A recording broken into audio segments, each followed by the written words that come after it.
I'm well, how are you?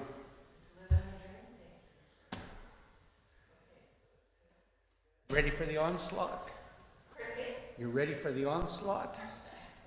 They're already sitting in their cars, engines running.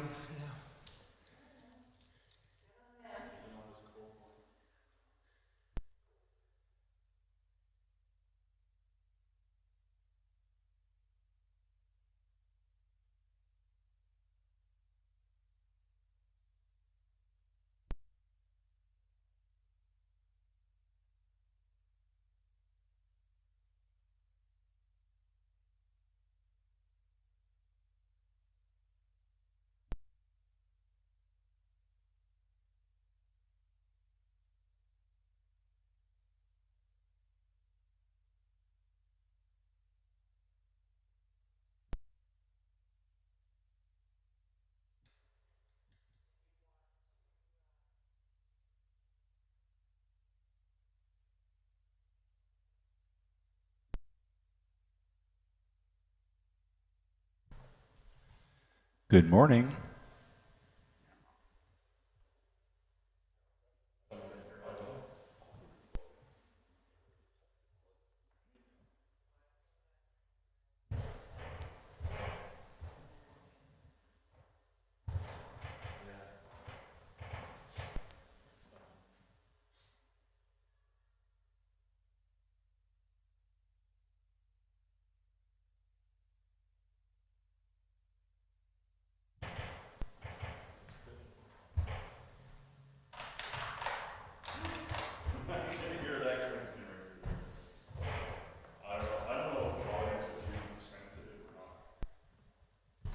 Testing, testing.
Why don't you take your puffer at nighttime then instead of in the morning? Good morning and welcome. I'm going to call the January 8th regular council meeting to order. We're going to start with open microphone, and I've got a list of people, so once you hear your name, please just come up to the front here, introduce yourselves, and then you'll have 5 minutes to speak. First, we'll start with John Bile.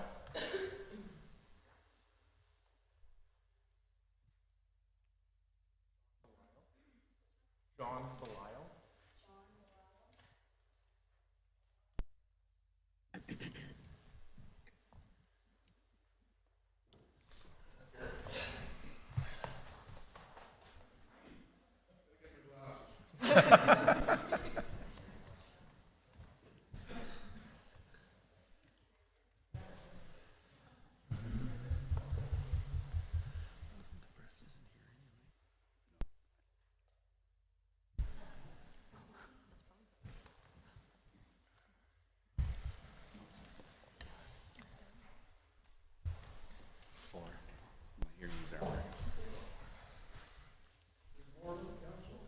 Morning.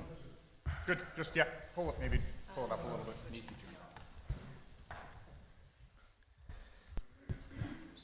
Okay, thank you. Then move it in front of your face.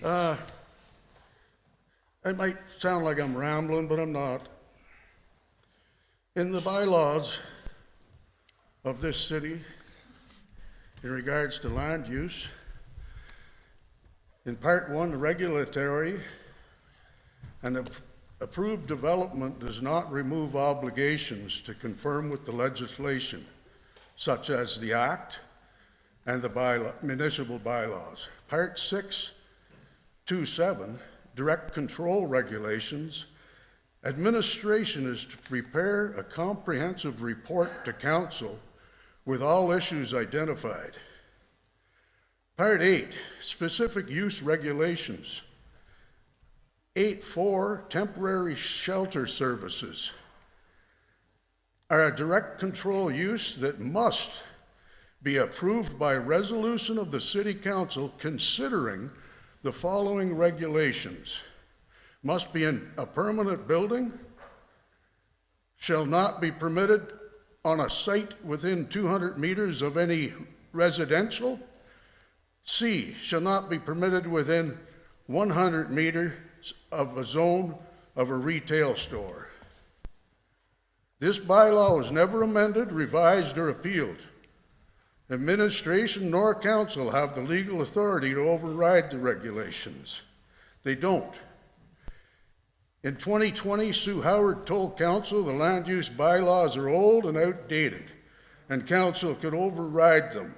Who bestowed that authority onto her or council?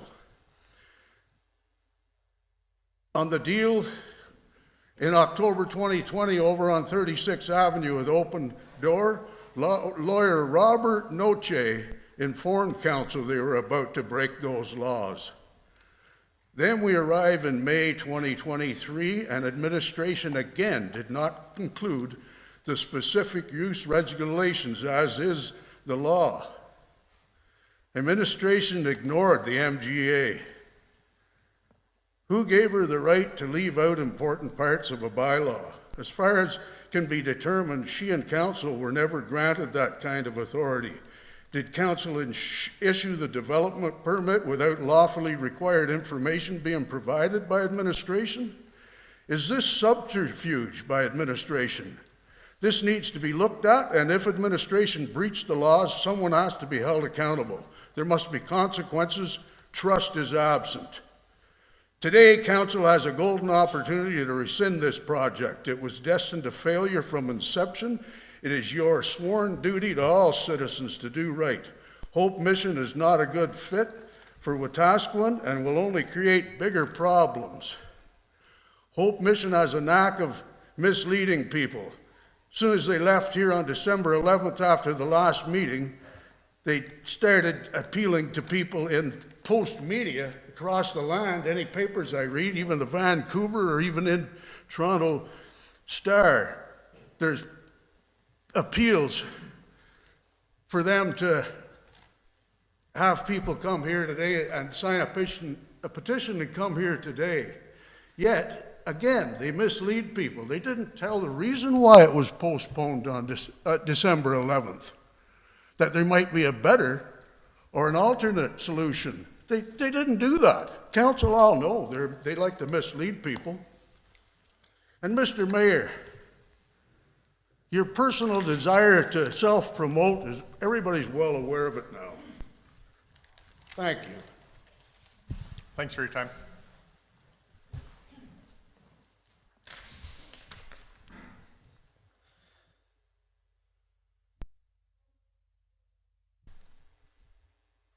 Can't read the next one. It looks.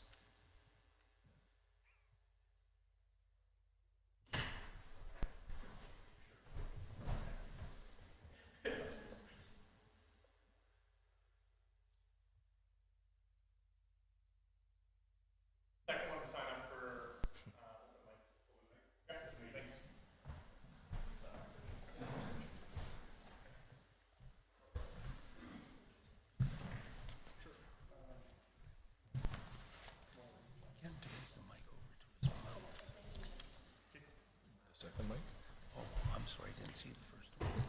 Well, good morning, Mayor Gandam and members of City Council.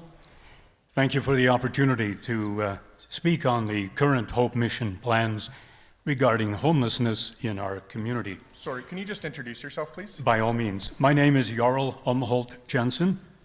My wife Tony and I chose to retire in Wetaskiwin in 2005 after researching and noting its many advantages, services, and natural surroundings. This city is our home. Today, we see an explosion among North American populations, including in our city, region, and province, of individuals seemingly incapable of participating in normal daily life. Abuse, addictions, lack of employable skills, and lack of finances relegate these people to the streets or to the bush, while also facing strong negative community reactions to their homelessness. Changing this reality requires committed assistance from others. After our city's various attempts to respond to the rise of homelessness, my wife and I were encouraged to hear that Edmonton-based Hope Mission was willing to help. It has a dependable track record with its 9-decade-plus history of aiding homeless Albertans since 1929. Based on efforts through Hope Mission's temporary shelter last year, it has delivered some encouraging results despite the challenging conditions. Having the capable expertise of a caring Hope Mission staff and volunteers to assist the disadvantages, Tony and I feel that the proposed much larger permanent shelter building would greatly afford further improvements toward efficient managing and helping of clients, thus surpassing the results of current temporary structure. To our knowledge, no one has provided the entire assistance package that Hope Mission has offered us. We understand the organization pays and will pay the operational bills for the temporary shelter and the new permanent shelter. These include the cost of utilities, paying the client's addiction recovery programs, basic medical care by an on-site nurse, some food, and the 24/7 ambulance van aided by the Alberta grant of $2 million. Its housing program to reintroduce clients to public rental accommodation pays the deposit, first month rent, and helps secure all required paperwork. As property taxpayers, we can be thankful to have all those items covered. In the mission's latest monthly recap, the staff nurse handled 2,300 client engagements last year, and the ambulance van answered 448 calls last month. This has reduced EMS, RCMP, and Alberta Health Services involvement, no doubt, allowing them quicker response to serious unrelated events in the city. Clearly, most of us recognize that reversing the plague of homelessness is a long-term project.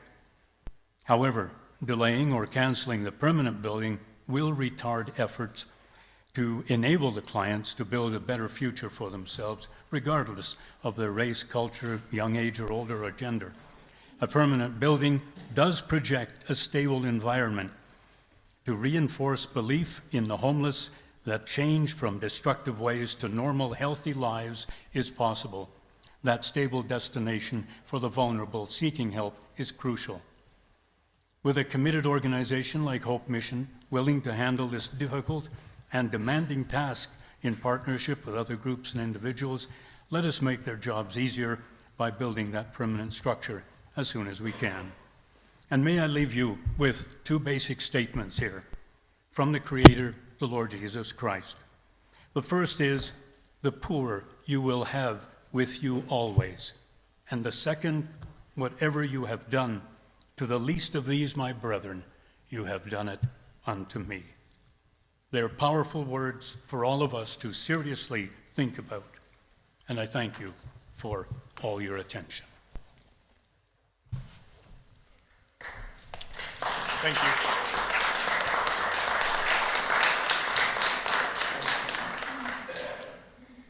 Next, I have James Lord.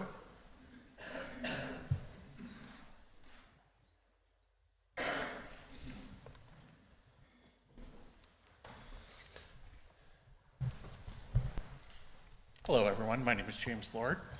As a homeowner in Wetaskiwin, I am here to voice my support for the Hope Mission.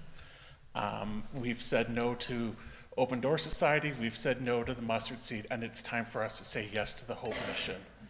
The person before me has spoken and said exactly that, everything that I thought, and from there, that is all I need to say.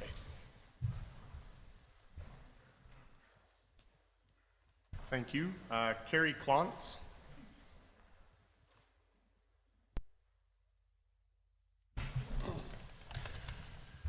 Mayor, council members, honored guests, my name is Carrie Clon. We usually start events saying that we're on Treaty 6 territory. I've often wondered what that means. And what do we mean when we say that? And I'm the only one responsible to find out, but I haven't read the treaty. I don't know what it says. And I have, over the years, I've just thought, okay, this was a piece of legislation that got us ownership of the land at the expense of our Native brothers. Now, maybe they benefited from it. I guess I'll have to do my research. But I like to say that this Treaty 6 area, I picture it as like one big room. And it's all one community. Now, we have made the corners of this room to be the 4 reservations: Montana, Ermineskin, Sampson, and Louis Bull. So let's just keep the Native brothers in their corner. Why should we let them come into the center of the room where we have to see the problems?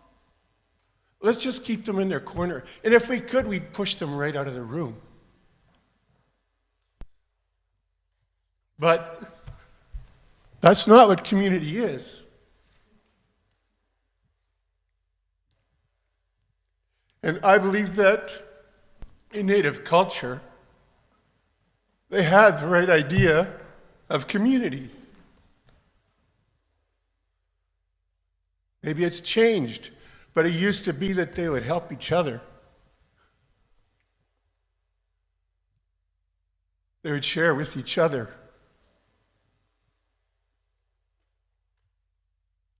So if we can't keep them in the corner, let's sweep it under the rug in the middle of the room. And we'll go on playing with our kids, having fun. Oh, don't we have such a nice community? I like to suggest that the real problems are not the drunks on our streets. They're not the gangs. It's not crime. It's not drug abuse. It's not shoplifting. These are symptoms of the real problems. I'm not a racist. I was in love with an Inuit girl at one time in my life, and she broke up with me because of our differences. But I would have married her. I was engaged to a black woman at one time. But I do still struggle with discrimination. And I think we all do.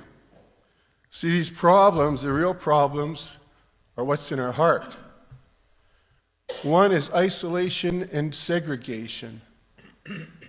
And even people who are stuck in the old folks' homes that don't have visitors, they suffer from isolation. So we don't live in a community, and Native culture can teach us something about that. Discrimination, I mentioned, because we have presumed ideas. We presume that that person is stealing or that person is drunk because they made a bad choice. Well, and that they could do something about it themselves. Why don't they just go get a job? One of the ways that I've been helped to overcome this discrimination is by talking to the people that I don't like and getting to know their story. Ask some questions. Tell me something about your childhood. What was the hardest thing in your life? The next thing, entitlement. Some Native people feel entitled to steal from the white man because the white man stole from them. And I've seen this firsthand, a whole shopping cart full of groceries just walking out of Walmart. And yet,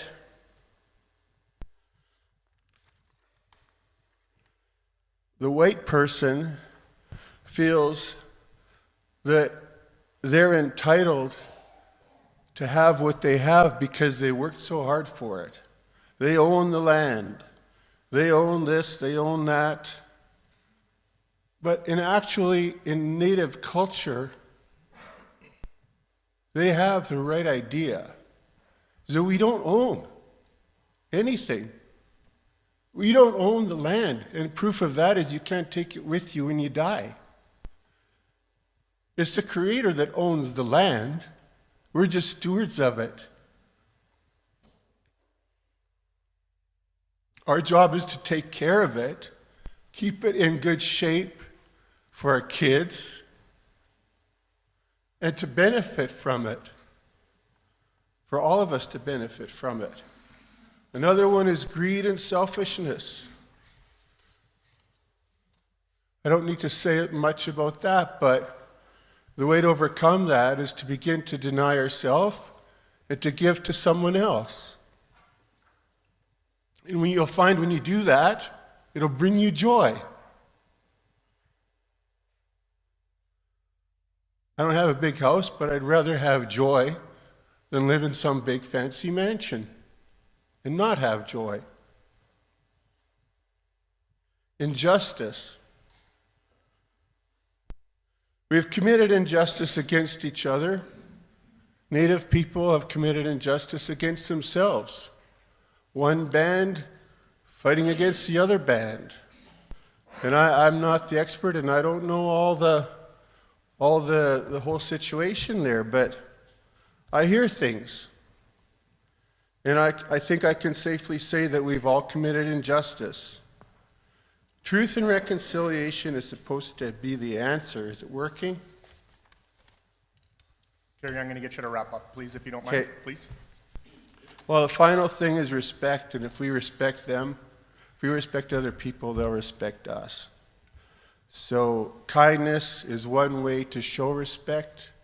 When you're kind to someone, when you do something nice for them and show them that they respect you, respect them, they will respect you, and they will offer that kindness and friendship in return. I think that's part of the goodness in human beings, and if we try doing that, I would like to say that I hope Wetaskiwin would become a city known for its kindness instead of its crime. Actions speak louder than words, and I see the actions of Hope Mission. I stand with them. Thank you. Thank you.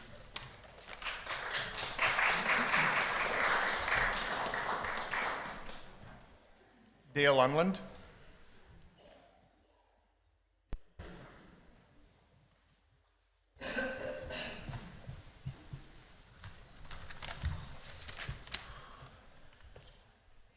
Good morning. Most of you around the table here know who I am already, but for those in the audience that don't, my name's Dale Unland, and I own the Remax franchise for the Wetaskiwin area. My office is located on the very south side of Wetaskiwin, 36th Street and 55th Avenue. I just want to say that I thank this mayor and council for the opportunity again to express my concern regarding the issues that we have with the homeless shelter being operated by Hope Mission and the location of the homeless shelter. I know that this is not just an issue in our city and that many communities are dealing with a lot of the same issues as we are. Our whole country is dealing with this issue. The federal government has made the decision to allow many immigrants, and this country was built by allowing immigrants into our country. And with this comes many different beliefs. I pride myself of being one of the Christian faith, but in saying that, I also understand that because we are a welcoming country, there are other citizens that are not of the same belief. This brings me to the operation of the homeless shelter in Wetaskiwin. Hope Mission, because they are strongly of the Christian faith, I believe it is very difficult for them to be accepting of other faiths, and therefore they are not the proper organization to be operating the homeless shelter in Wetaskiwin. Since I've heard around 80% of the Hope Mission people are of the indigenous folks. Regarding the actual purpose of a homeless shelter, to provide a safe place for the homeless. I'm of the strong opinion that I stand alone. I am of the strong opinion that a standalone homeless shelter is not the proper thing to do for the homeless, and the location is very important. I've never been homeless myself, and I don't really understand what it is. But if a person is truly homeless, they need professional help and not just a place to sleep and eat. I believe that this complete facility, a place to sleep, eat, get medical and mental help, needs to be in a very secluded location. And I believe that it needs to provide all of these helps in one location. When it comes to the encampments, I have heard that they start up because these folks do not feel safe in just a shelter. It seems to me that I've heard that the true tent cities from many years ago were set up in a very private area with no outside interference. If this complete facility were set up outside of a residential and business area where these folks could live and possibly also have their tents and be supervised, it would be a better area. Then possibly Hope Mission could run a scheduled bus route to bring these people into town to buy their goods and then pick them up at a scheduled location and a time and take them back to where they came from. This brings me to my final statement that I have full trust in this council to make the correct decision to stop and or postpone the development permit that has been issued to Hope Mission and not to allow the building permit for this huge building. And to remember that you have all been elected to represent the whole community and not just a very small segment of the population. I've learned that to have an effective board, that you must be free to express your opinions, and once a decision is made, to accept it and to get on with business that needs to be done. Again, thank you very much.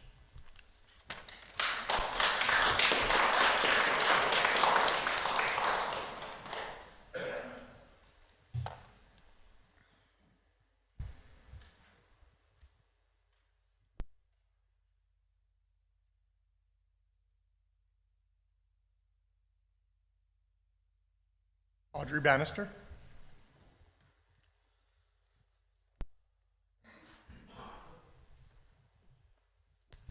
Good morning. I'm here to speak on behalf of the business owners, the long-term residents, and the people of Wetaskiwin. I've been called stupid, uneducated, I've been mocked, I've been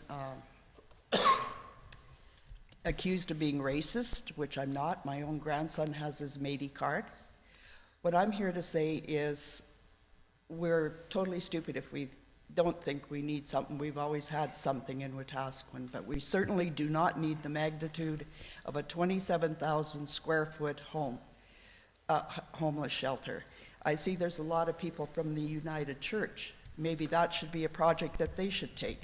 We don't need Hope Mission here. We don't need 27,000 square feet. And I think it's about time we start thinking of the many people, not the few. I have compassion. Of course I do. I'm human. If you don't have a heart. But we also have to look at all the murders, the suicides, the drug overdoses, the theft, the vandalism, everything that's going on in Wetaskiwin. And a lot of it has been in just the last couple of years. And that's been since Hope Mission has been here. There's a lot of things Hope Mission has been stating over the number of meetings that haven't been true. It changes all the time. And I truly believe we do not need anything of this magnitude. I'm not sure how it went with the 4 bands. It would be a good thing if they were involved. And they're talking about building, I guess, one someplace out of town. And this is a emergency shelter. Kelly mentioned one time that they could stay up to 4 years. That's not an emergency shelter. And it's not just for the Indigenous people, and everybody keeps bringing the Indigenous people. It's for everyone. It's not just for them. And I just don't believe, and I'm speaking on behalf of the city of Wetaskiwin, the taxpayers, the people that voted you in a good percentage, not all, but a good percentage. Somebody has to stand up for them. I see there's a lot of people here today for the shelter, and I am against the shelter being here, and I know many others are. I spoke to a person the other day that works for Family Social Services. They don't even believe the shelter should be built where it is. And we were led to believe that the city didn't have any more land. Well, they do. They have 18 acres over by Home Hardware Distributing Center. That is Zone C, which is under direct control, so there didn't have to be any rezoning, there didn't have to be any of that. The land is there, they own it. There's a 14-acre parcel there, and there's a 7.81 acre parcel there. Now, I don't know what's going to happen today. I hope City Council thinks about it and postpones it, does some looking into this, because 27,000 square feet, people think. I'm thinking about not tomorrow, not next year, I'm thinking 5 years, 10 years, 20 years. That shovel goes in the ground, that's here forever. You guys will be gone, you'll be gone on your merry way, and we will be stuck with it. Well, it's supposed to be merry, right? I hope so. And we're just going to be stuck for it. It's going to be here forever. And we know the crime we have with 20 or 30 people. What are we going to have with 150? Because we know it's not going to stay at that. We're going to be the dumping pot for all of Alberta, probably BC and Saskatchewan too. They will come for miles. They have been coming for miles with just 20, 40 people. What's it going to be like with 100 and some? Think of Wetaskiwin, people. I love Wetaskiwin, and I hope you guys do too. Thank you. Bye.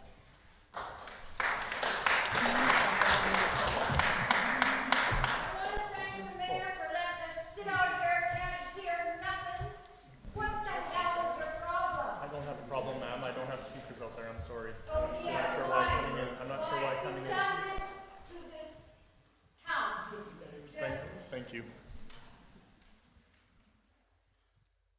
Next, I have Jason Pyle.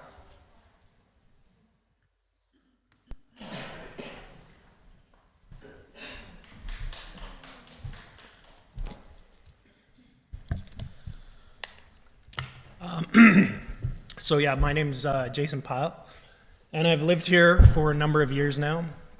I moved here before there was any shelters in this community. I own a home in this community. I'm a taxpayer. And I just want to try to condense this as much as I can since I only have 5 minutes. Back when I moved to this community, there was an article in Maclean's magazine that said this was the most dangerous community in Canada. And I knew that coming in. And I come from addictions background myself. I've been clean for 20 years, thanks to the grace of God. Was in a really bad lifestyle when I was younger. Was involved with gangs and meth and all that stuff in the city of Edmonton. Ended up getting free from that.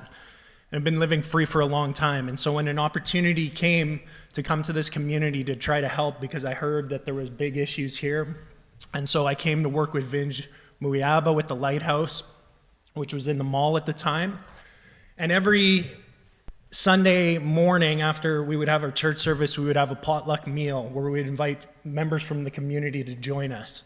And at that time, there was 30 to 40 homeless people in Wetaskiwin who were joining us for lunch on the south end. When I moved here, I would often find them sleeping in the Scotiabank teller. I'd find them sleeping in dumpsters. I'd find them sleeping in all kinds of places on the south end trying to stay warm. During that first year, I remember a meeting being held at Lighthouse, although they weren't the ones who put it on how do we engage this homeless issue in our community. I know some of you were at that meeting. At that meeting, when we were trying to get to the core things, like how do you get to the core things? You realize the trauma, you realize all these things that have happened that are causing these kinds of addiction issues which contribute to crime and everything else. And so you're going, well, we need more mental health supports, we need more addiction recovery beds, we need these kinds of things. Now on a local level, there's only so much that we can do. That's the provincial level that deals with that, and from what I understand, they are attempting at this time to set up more recovery beds and pour more money into mental health and those kinds of things, but what do we do on a local level?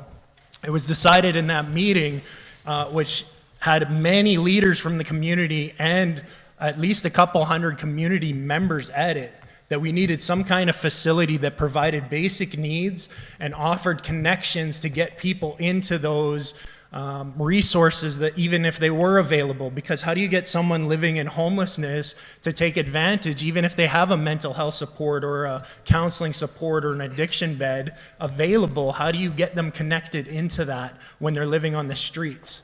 And so it was almost unanimous that everyone said there needs to be some kind of center. And that's kind of what started, I believe, this progression towards these various shelters that have popped up over time. Now, I've been involved in some of them when it was moved into the downtown core there. I know the city ran it once, Lighthouse Church ran it once, and then the Open Door ran it. And the issues with all of those was they didn't have the experience.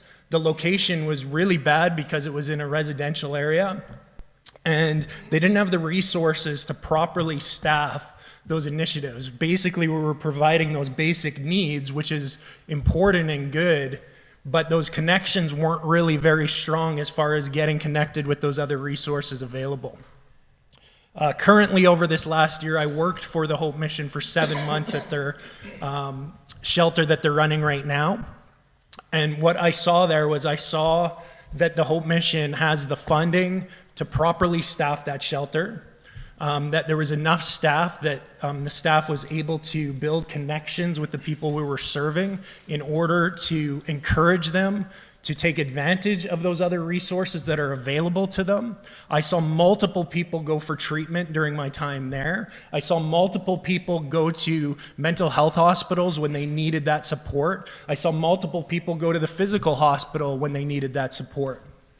The Hope Mission has the funds in place. They have agreements with the provincial government that they're able to do it properly. And I have not seen any of the shelter projects before this that have been able to run it as effectively as the Hope Mission has. One other thing I just want to say before I finish here is there's a lot of rumors and hearsay going around online, but also within the community itself. And so much of it is based off of people taking a piece of information and then coming to conclusions that aren't correct. I've heard rumors of busloads of people being dropped off. That is an outright lie. I was there for 7 months. I never saw anything like that. I would say, based off what I saw, that 95% of the people we were serving were from this community or Musquecheese. So this whole thing of thinking that they're importing busloads, that is not what I've seen, and I've been directly involved in what's going on there. So I'm not going off hearsay or rumors or someone who saw a bus and just assumed they were dropping busloads of people off.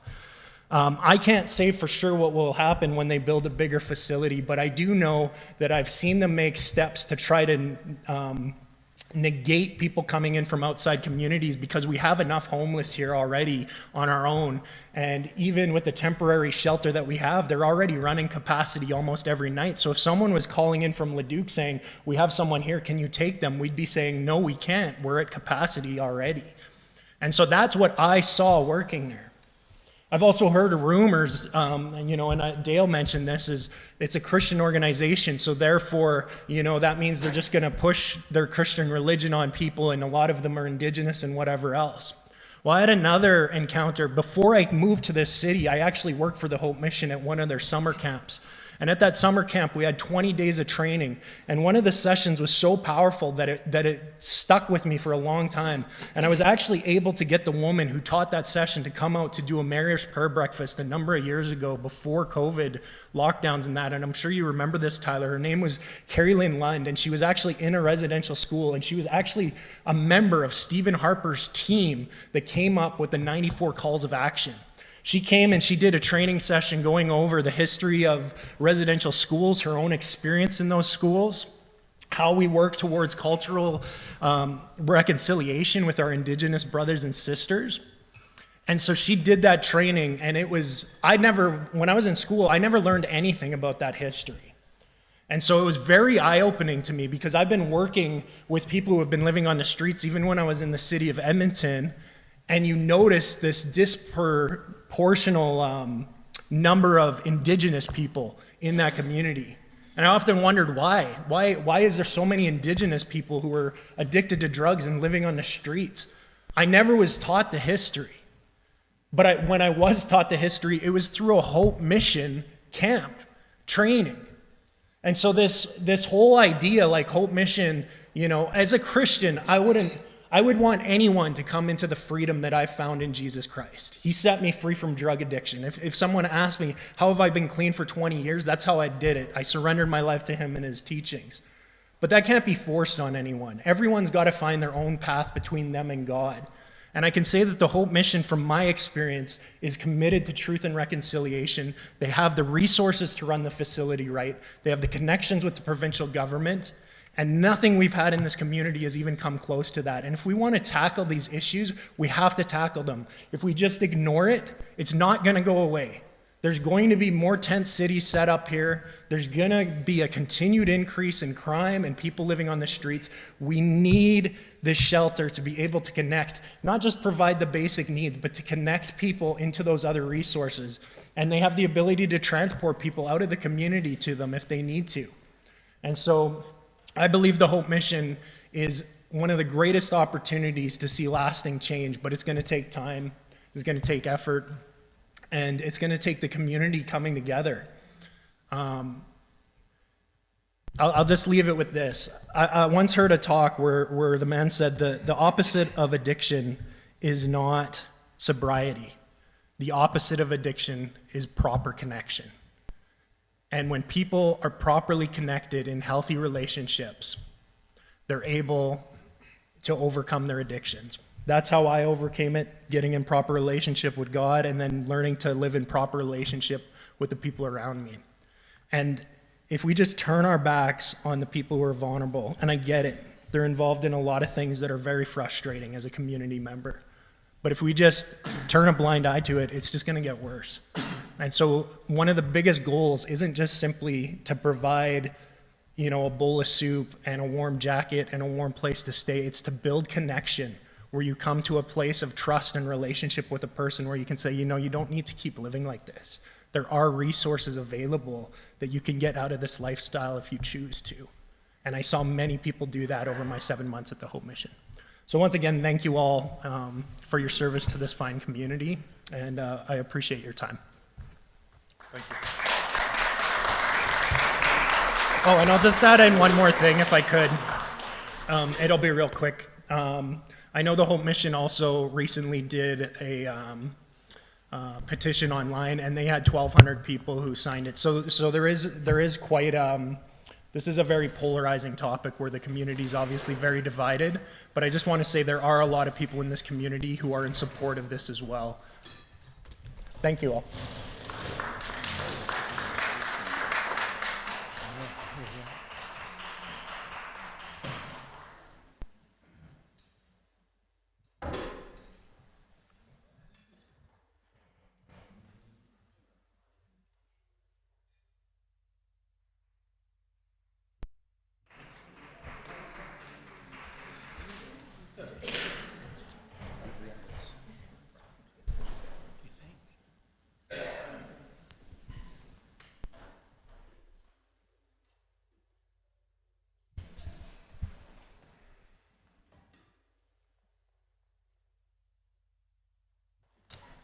Scott Nelson.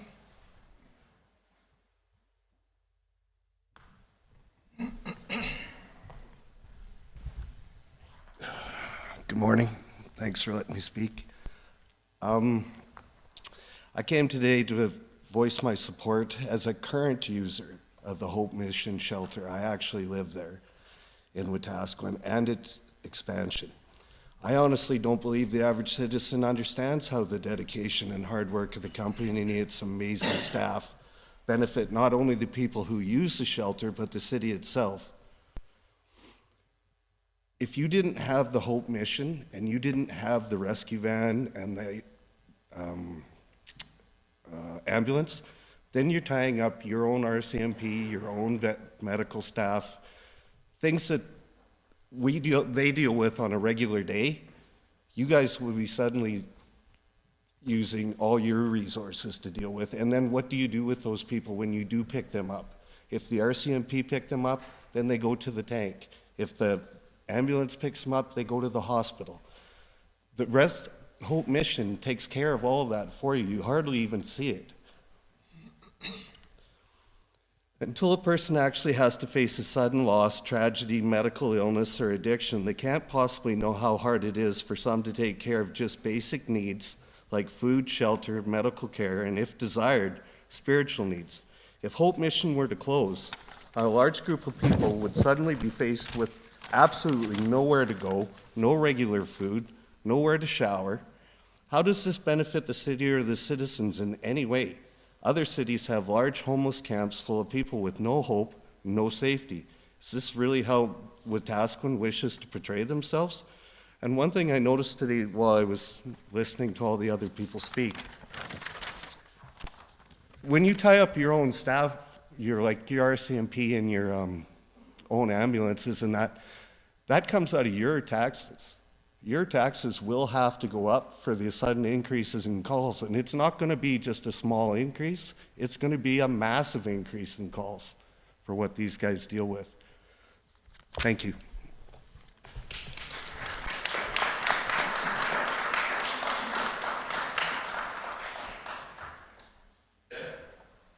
Brenda Cattleman.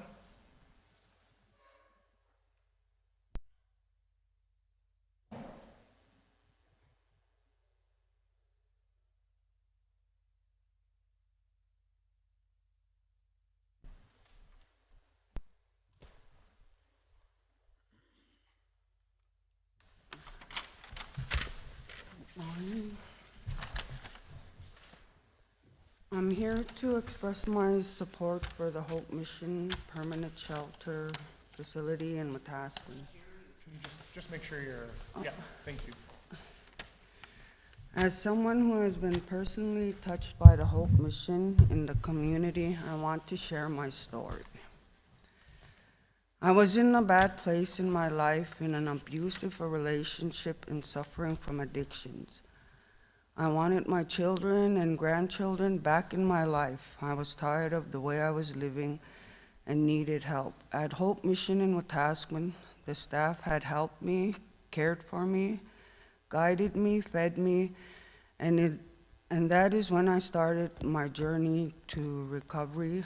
On November 3rd, I left for detox for 10 days.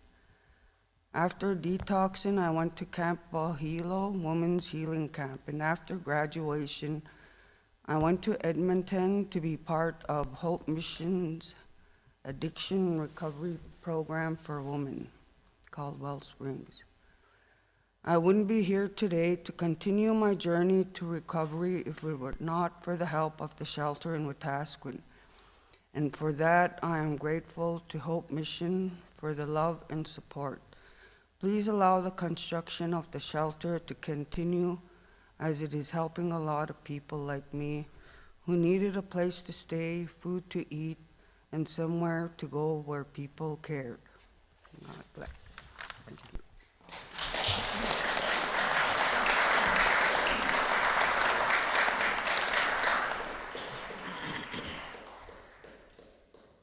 Pruden. Sorry? Waiting, standing. I said, come on, hurry up. Yeah. No, so I can go and sit. But no, I'm Corey Pruden. I'm in the program in Edmonton Hope Mission. I just recently in December finished phase 4. I'm working. I clean up after the homeless. I'm the one that goes into the washroom and cleans up. I know how it is to be Aboriginal on Wetaskiwin here and anywhere in this province, because I grew up here in Hobima. I lost 3 sons. One of them was on the tracks here, the gang violence. One of them was right in the reserve. 2 of them. I made peace with that, and a lot of people say, because I'm indigenous and no one can ever take that away from me. I understood it was Christian based. They did not force me to be, to read or anything. I was never forced, ever. They allowed me, and it was a good thing because I read now. The Bible, I read. I'm actually understanding. Before, the only time I read it was in jail or anywhere. But Hope Mission, I just lost a friend there 3 weeks ago at the shelter due to but he wanted to come back. It was just his addiction. I would like Hope Mission to build their facility. I pretty well know 80% of them that are there. I grew up with them. You guys must all know $8, a lot of people know the people on the street. That place is a safe haven. I went there November last year, September, October, and I got directed. They gave me help. I'm a graduate of the breakout program in Edmonton now. I'm actually on my day off today. Today and tomorrow are my 2 days off, so. I had my daughter lives here, my sister and them all live here in the city of Wetaskiwin. They would like that too, that facility, because there's not only me they help, they're helping a lot of other people that we know personally. I would like that, but I would like 2 programs. Like Hope Mission is cool in Edmonton, where I reside. Awesome here, because you walk in, if you guys ever watch Cheers, when Norm walks in, Norm, that's how it is when I walk in there. Corey, and they see the change I made. They see it. I want that. And a lot of these guys don't want to go out to Edmonton because they'll be leaving their families. I would like that program that I did here, even though it starts off with 5, men and women, to grow. And then, just pray to God, that everything works out for them, because us as natives and everyone, I'm not racist. I don't, I get along with everybody, And I believe in Creator, you know, God, you know, Semanto, you know, I believe Jesus Christ was an awesome spirit. I would like Hope Mission to continue their efforts here. As I said, I seen how much they give here as to food, shelter, whatever, clothing. They need more donations too to help the people, because those people, I worked in logistics, and when you're doing a program, you do work service. You're either maintenance, logistics, janitor, or just what I did. My last work service was transition. I was the guy that talked to the guys that came in and tell them, you know, like, I always tell them, take the program, do it on your own behalf too. You got to do it from here in order for anything in life to succeed. I'll be working there. I always tell the workers, you know, I'm still on parole. I have like 48 months here. They look at me like, you know, are you really serious? I said, no, I work here, but, you know, it came a long ways. 13 months plus going on sobriety. I don't do nothing, you know. And Hope Mission helped me with that. You know, I'm looking for a place in the next 2 months in the city of Edmonton, but I want to move back here. I just left my daughter this morning, and because we had a baby, she had a baby, and that's my baby. But he was, you know, he had a lot of troubles. He was premature. But she's at home with him right now, and I just kissed him, and I said, okay, next week on days off, I'll come back. Because that Facebook thing, you know, I'll come back and pick up my kid next week. I always go back. Yeah, I'll be back next week to pick him up again. But yeah, like Hope Mission, if you asked me, I had a letter here in my phone, you know, to read. I'll just tell the truth. It's a good program. It's a good facility. You know, like, there's a lot they do that a lot of people like us, me, 5 years ago wouldn't do. I been there, done that. I drank around here, these streets. Oh man, I went through a whole lot, trials and tribulations, but now I'm 13 months plus sober.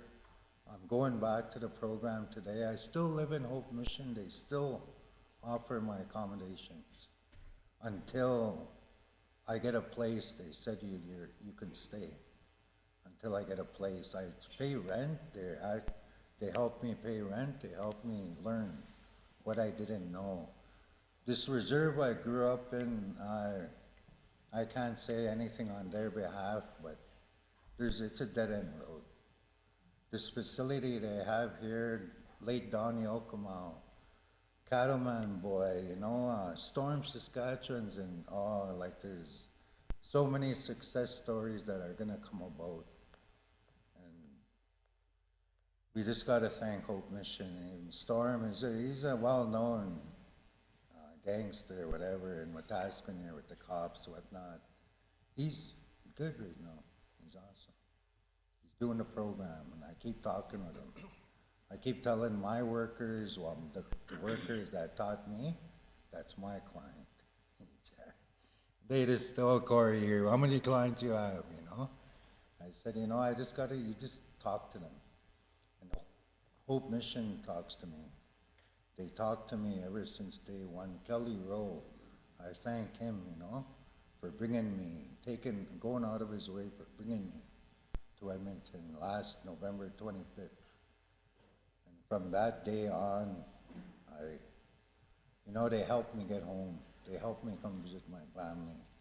I would like it, a lot of guys, a lot of people would like a facility here where they can show their families of the accomplishments they're about to make. And that would, you know, like, they don't want to go to the big city. I'll get you to wrap up, please, Corey. Yep. Okay. And other than that, I'm with Hope Mission. I'll stand with them for as long as I live, I guess. You guys have an awesome day. Yeah.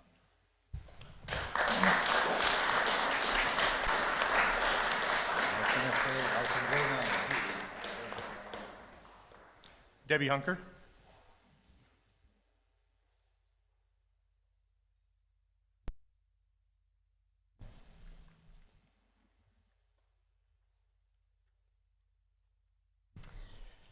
Good morning. There are a lot of very emotional stories that are coming from this, and I can understand that. I think there's something that we need to be considering here is the relevance.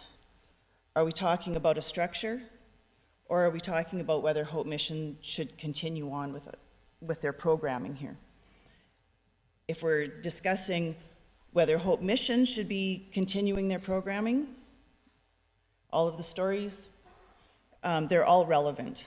We are not talking about whether Hope Mission should continue here. We are talking about whether we should be building a 27,000 square foot building.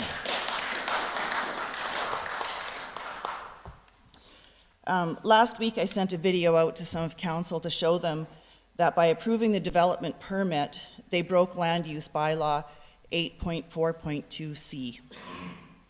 Now, according to Sue Howard, on October 26, 2020 meeting, where this first came up, and I quote, "If we were going to go forward and do proper notification that checked every box from the MGA, then it would take away any legal recourse. So the fact that our own land use bylaw has a restriction in it, it is completely within council's purview to override that." Now, let me lay it out for you, the position that your administration has put you in. Now, the facts are that Land Use Bylaw 8.4.2 refers to temporary shelter services are a direct control use that must be approved by resolution of the City Council considering the following regulations. So that part of it says that temporary shelter services has to be in direct control zoning. But it still needs to comply with the regulations. And C tells us temporary shelter services shall not be permitted on a site within 100 meters of a site with an operating retail store. The Hope Mission site is about 55 meters away from the Walmart site. Now, Sue would have you believe that council can just override the bylaw because it's within their purview. But that's actually not the case. If it was, there would be no need to make any bylaws in the first place. When she referenced the MGA, what she didn't explain is that when land is zoned direct control, it takes away the process of appealing a development permit. So in essence, it doesn't mean that council can just override or ignore anything that they want. It means that there's no process for the citizens to appeal the decision. So to clarify, direct control did not give you the authority to override the land use bylaws. It only took away the public's right to appeal it. Is that really what administration is there to do? To figure out a way around the rules to obtain the objection that council has decided on? The mayor and some of you were on council 3 years ago when this came up, and you were aware that there was not a suitable place for the shelter in the city. Those bylaws are there to protect businesses and residents. The purpose of a municipality are to develop and maintain safe and viable communities. And council's primary role is to ensure that services are provided to citizens and property owners. How has having a shelter fulfilled any of those responsibilities? Now, put yourself in the taxpayer's shoes for a minute and ask yourself if it's ethical to make a decision not in compliance with the community's own bylaws on the premise of there being no way for the public to appeal. Was that the right thing to do? When it comes time to vote on the motion to rescind, do the right thing and vote affirmative. We can sort the details out later. If lawsuits have been threatened, they're a bluff. The bad publicity that would come to Hope Mission would be enough to make any other municipalities reconsider for fear of litigation. If there are concerns that council could be held personally liable for violating the MGA in some way, consider that the province isn't going to punish anyone for standing up and representing their constituents. You have the ability this morning to right the wrong that was done to the citizens of this city. Do not leave a legacy of Wetaskiwin becoming the homeless capital of central Alberta. Thank you.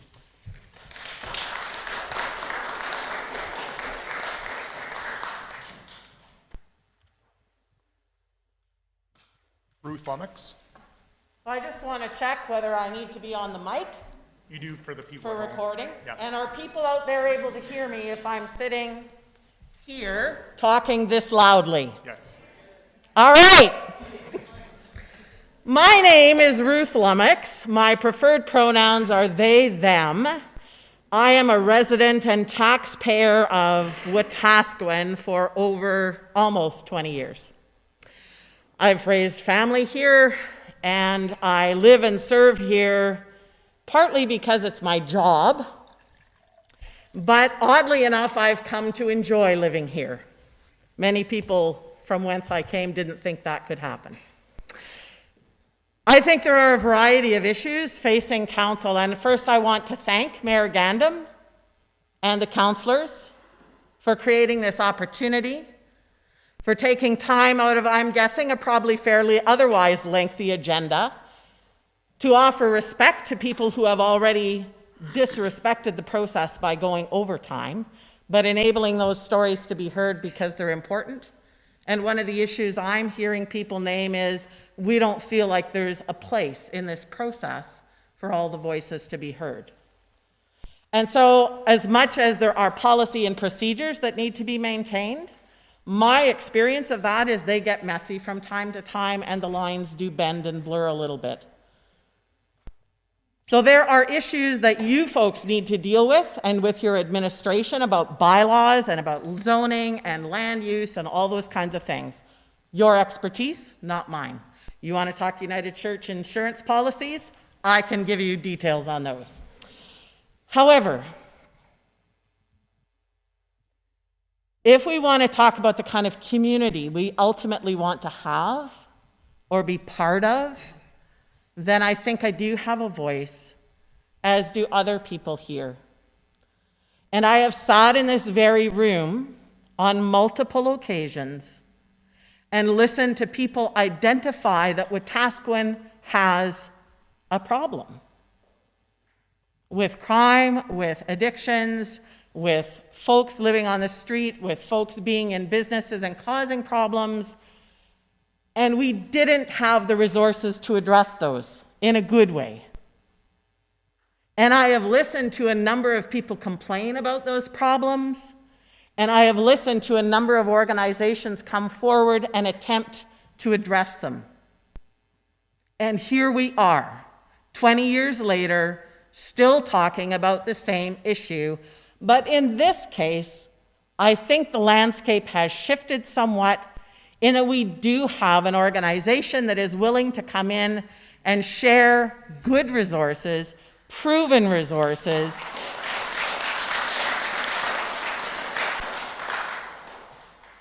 and so my encouragement to council is whatever decision you need to make regarding your zoning and all those kind of details, do it. Figure out what needs to happen. Because I'm here because I'm interested in solutions, not problems. And when I hear those stories or those issues, I really want to remind people what it means to be a good neighbor. And not just neighbors with people that I get along with or look like or sound like or represent. And so I thank you again for the respect that you offer this community and for the difficult task that lies ahead of you. And know that I continue to hold you all in my prayers, and all of you folks as well in my prayers, because I do think ultimately all of us want the same thing. We want to live in a community where people can feel safe and respected and treated with dignity. And if we have to change bylaws to make that happen, so be it. That's process. But don't let those become the obstacle to the kind of legacy we truly want to create for Wetaskiwin. Thank you.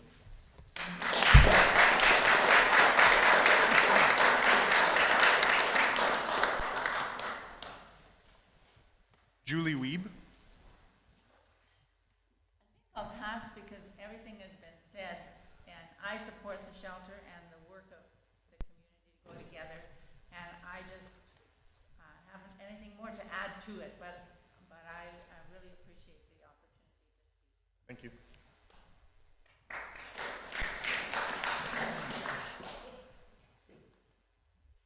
Christine Young.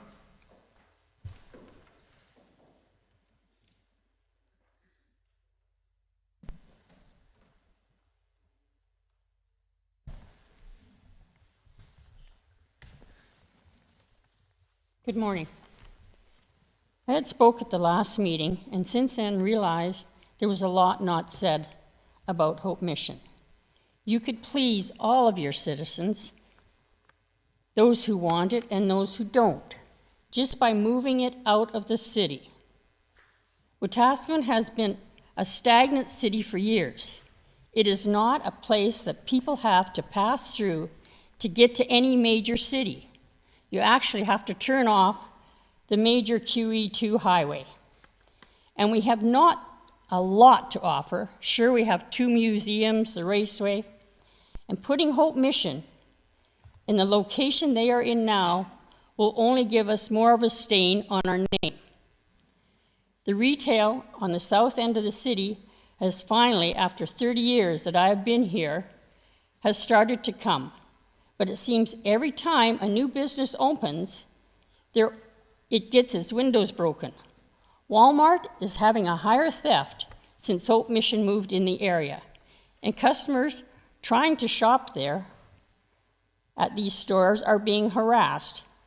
And if this continues, Walmart will just close their doors, and we will have to travel to other cities if we want to shop without being harassed, giving other cities revenue that could be put into our city, not Camrose or Leduc.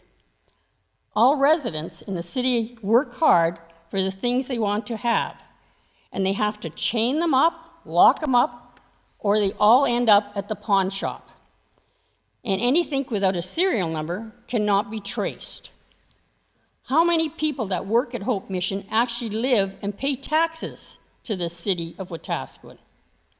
We have a lot of large businesses like Manlack, AC Dandy, Home Hardware Distribution Center, the hospital, ACE, but about 85% of those people do not live in Wetaskiwin. They come from Edmonton, Leduc, Camrose, Ponoka. When tourists do stop here, the dad wants to go to Canadian Tire, the mom wants to go to Walmart, the kids want to go to Pizza Hut or McDonald's.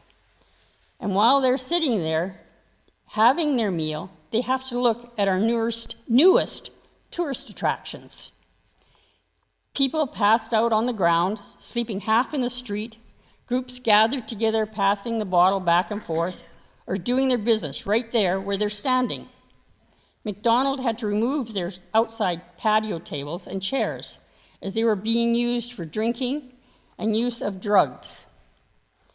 Do you really think that tourists that do come here leave and tell their friends to stop in the Wetaskiwin? It's a real nice little city? No, they tell them what they encountered when they were here. We stay in the news with crime, drugs, and alcohol. Putting Hope Mission in the present location is a bad move on the city's part. There is a drug addiction, alcohol addiction, and mental health issues, and Hope Mission wants to set up right where there is 5 liquor stores, 3 cannabis stores, and 5 pawn shops. So all the product is easily available to their addictions. How smart is that move? Mr. Mayor, move it away from the source of the people's problems.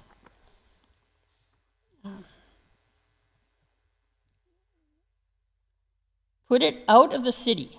Put it in a place where they have acres of land to put a homeless shelter and a recovery center. It will help our citizens, our retail, and the city's reputation. The campground that they set up behind the tree line behind Walmart should have been stopped with the very first tent that was put up, like the mayor said he was going to do, and not allow, instead of it was like a campgrounds back there. And the reason they like the tents is there is no rules. They have to follow, and when they need to wash their clothes, have a shower, or get a meal, they just have to walk across the field to Hope Mission. And then there are those who come to town for a night out, and they know that they can have a free hotel room at Hope Mission where there's a clean bed, a shower, a meal. Doesn't get any better than that, does it? And when fall comes, the taxpayers of Wetaskiwin had to pay for 2 loaders, a dump truck, and wages for 3 employees to clean up the mess. Just last week at the hospital, the ER had a sign out. They were full to capacity, meaning you would have to travel to another place like Camrose, Leduc, Ponoka for an ER. And Hope Mission has not even fully opened yet, and put the citizens of Wetaskiwin in a bad situation. As we are not big enough to have a hospital for so many people, it is a strain on the hospital and the staff. Last week, there was a truck on the auto mile in the curb lane by A&W with flashers on, because in front of him, in that lane of the road, was a person passed out, laying right across the lane. Councillor Gabriel and Mayor Gandam, it was printed in the Wetaskiwin Times that you felt a shelter out of the city would not be utilized. Then can you tell me why Hope Mission does not have a problem putting a 100-bed recovery facility on 40 acres in Gunn, Alberta, which is 58 kilometers northwest of Edmonton, at Junction 43 and Highway 33. This is out of the city. They also mention shelters in Red Deer, Calgary, Grand Prairie. These are large cities that can handle these facilities. If you like to say this facility is an absolute necessity, you're only one taxpayer. Why not ask all of the Wetaskiwin taxpayers by having a vote? I do hope the mayor and council pay attention and relocate Hope Mission out of the city. Thank you.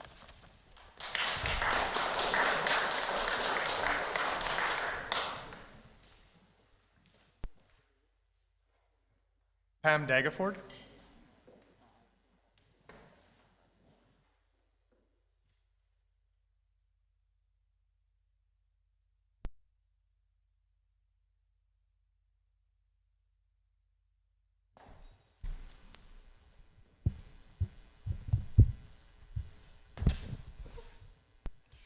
Hi, I have been a resident of Wetaskiwin most of my life.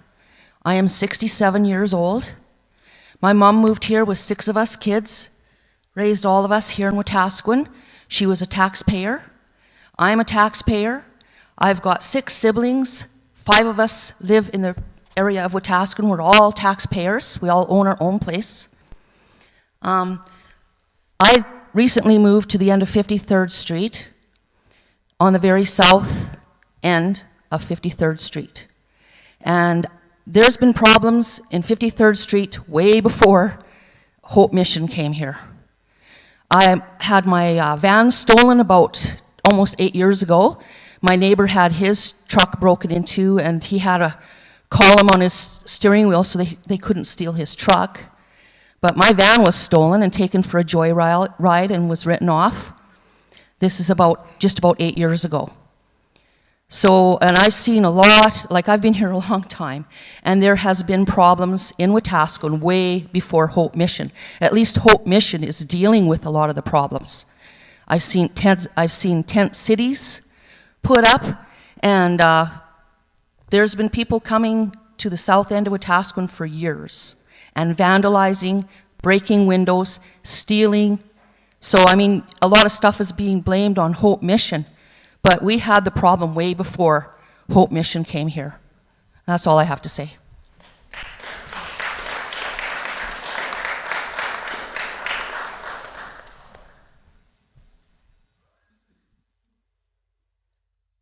David Ral.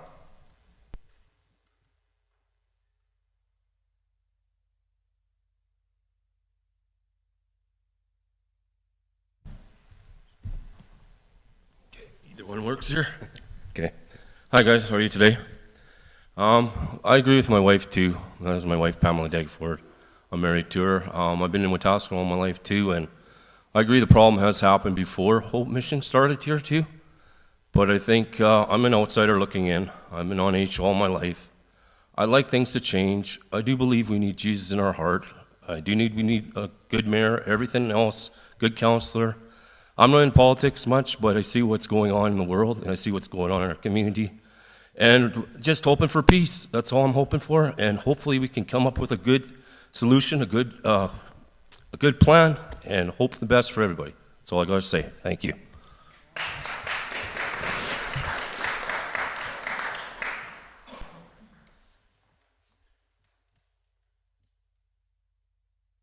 Min Young Choi.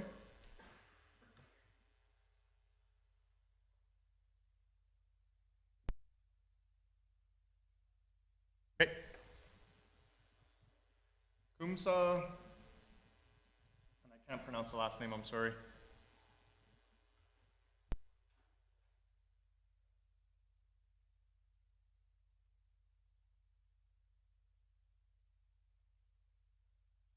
Okay. Jared Jorstad.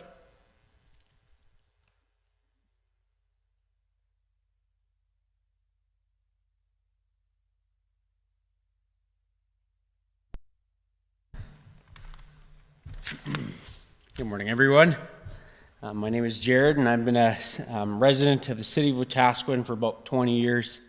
I'm also working for Hope Mission and have been for almost a decade. Currently, my role in Hope Mission is I oversee all of our children and youth program across the province. Although Hope Mission is mainly known for being a shelter service, we also offer preventative programs for children and youth in Edmonton, Wetaskiwin, Red Deer, and Calgary. We also offer summer camps at 2 different locations, one west of Edmonton and another west of Calgary.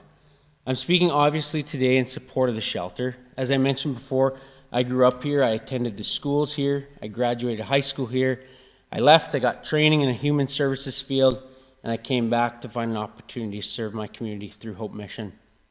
I'm currently residing in Wetaskiwin and have been for the last 10 years.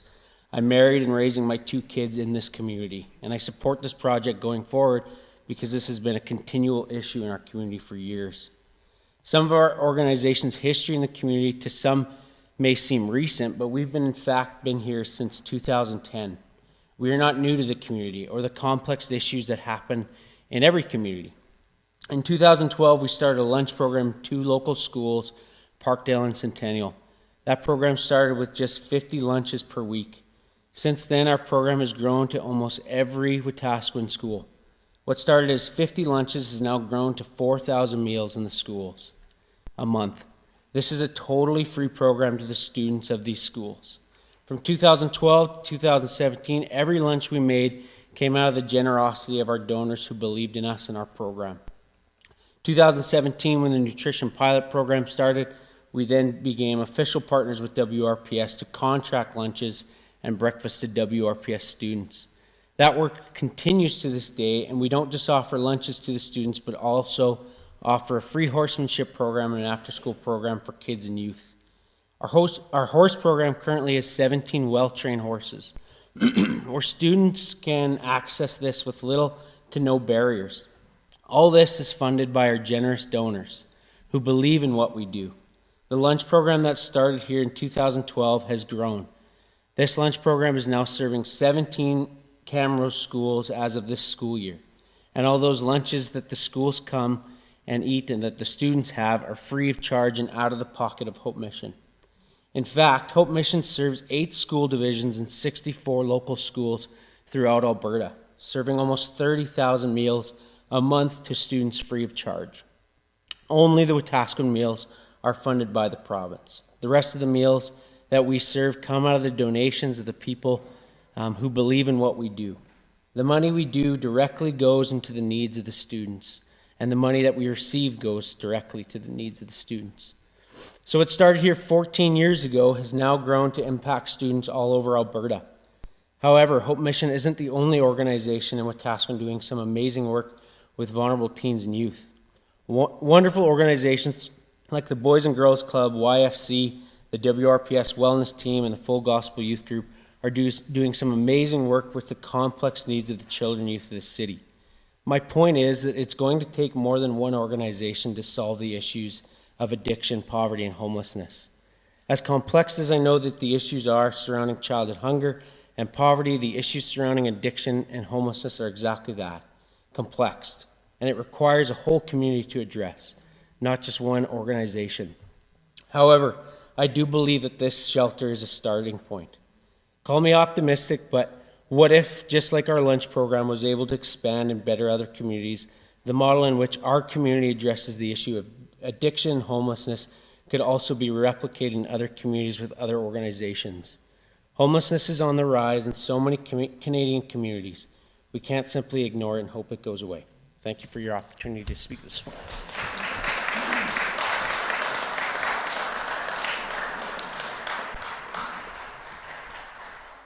Brandy Zika.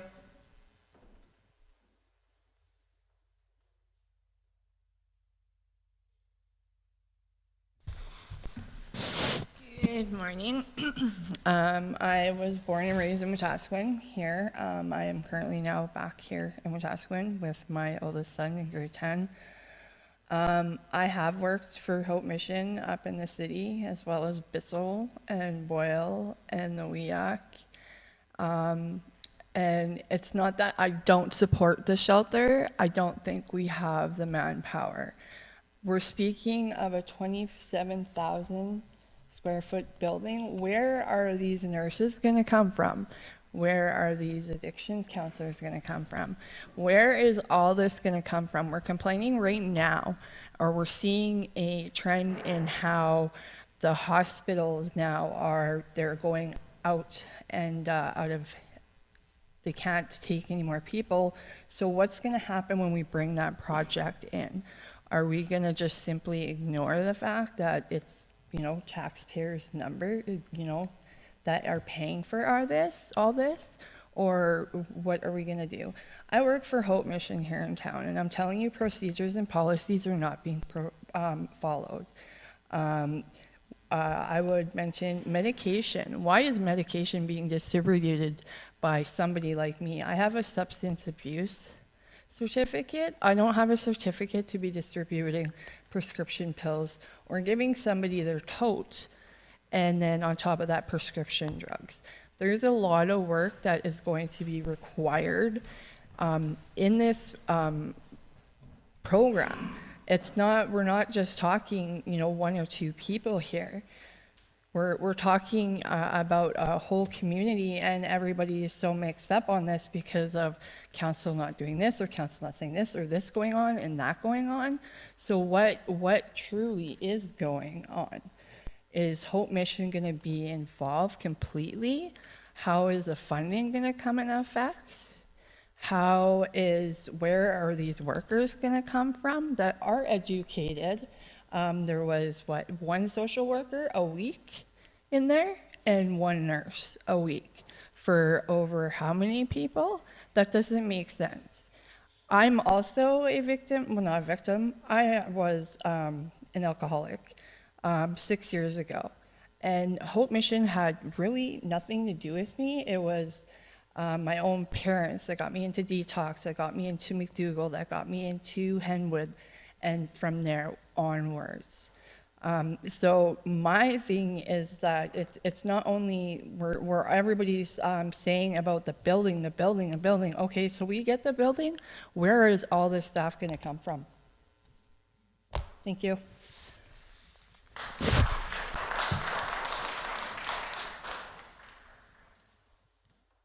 Nathan Weeb.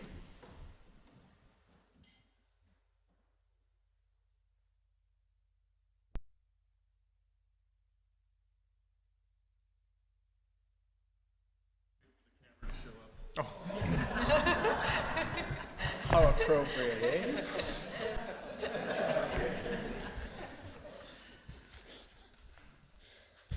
Good morning. Thank you for your service. I really mean that. You guys have had a difficult job and have had a lot coming at you. And, public service is a thankless job, except for today, because I'm saying thank you. So thank you. My name is Nathan Weeb. I think that was already stated. I too am a citizen of this community and a taxpayer and all these things that everybody who comes to the microphone is. And so I wanted to just come and make an observation that it seems really clear that a lot of fear and anxiety is in our community. With effort, one can dive to find legitimate roots to some of these fears and anxieties, and they should be examined.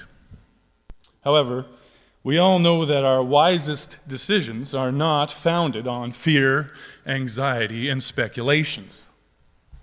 The issues at play are not now in our community. The issues at play are not now in our community.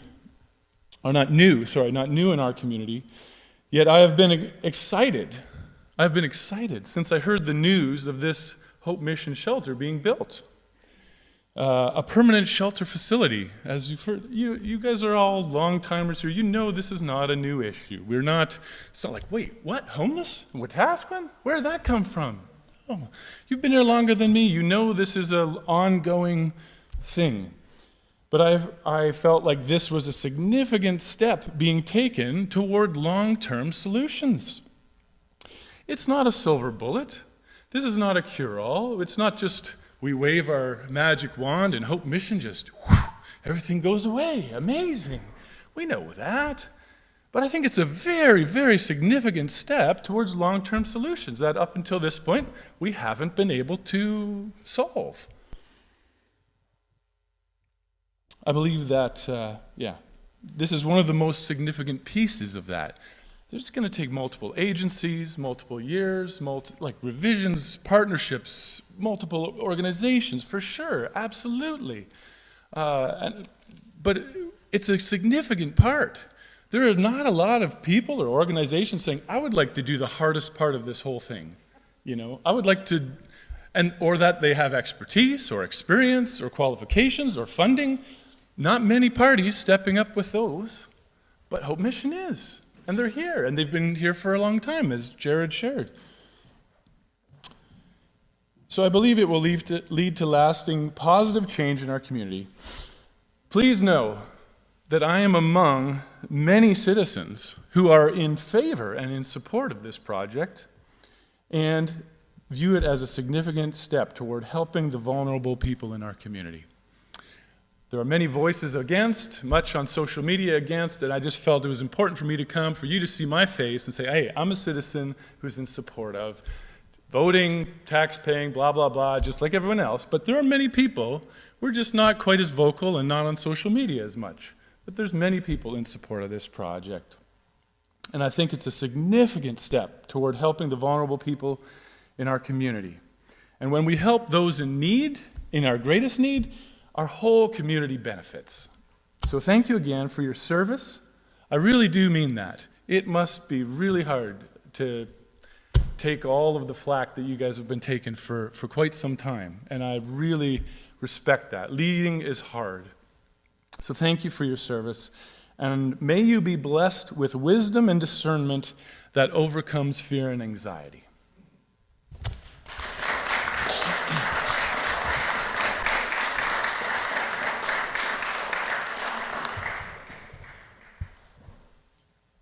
Raymond Kloosterman.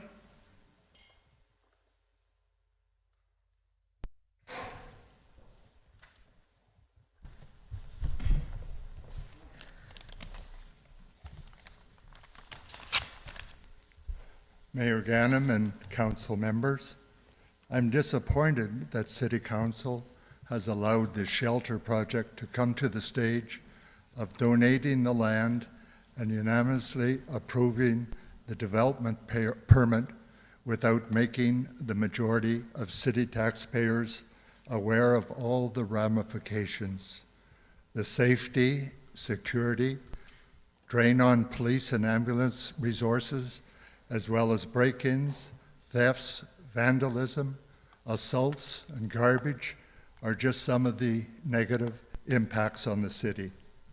Young families have obtained German Shepherd dogs to feel secure. Walmart employees have not received Christmas bonuses due to the store experiencing something over $2 million worth of theft last year.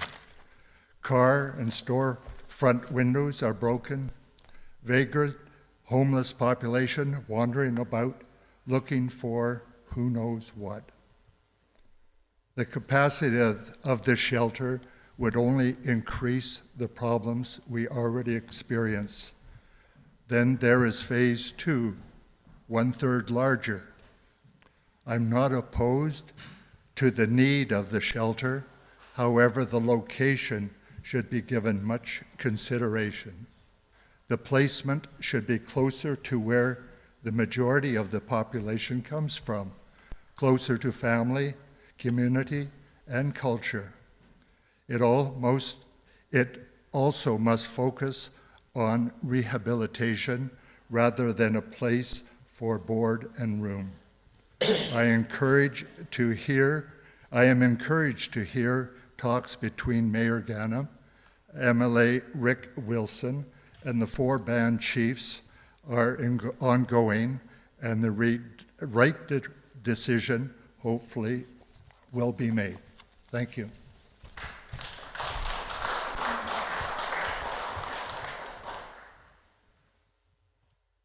Andreas and Mary Ellen, I have you signed up for this. Did you want to speak at the open mic or just as your delegation later in the agenda?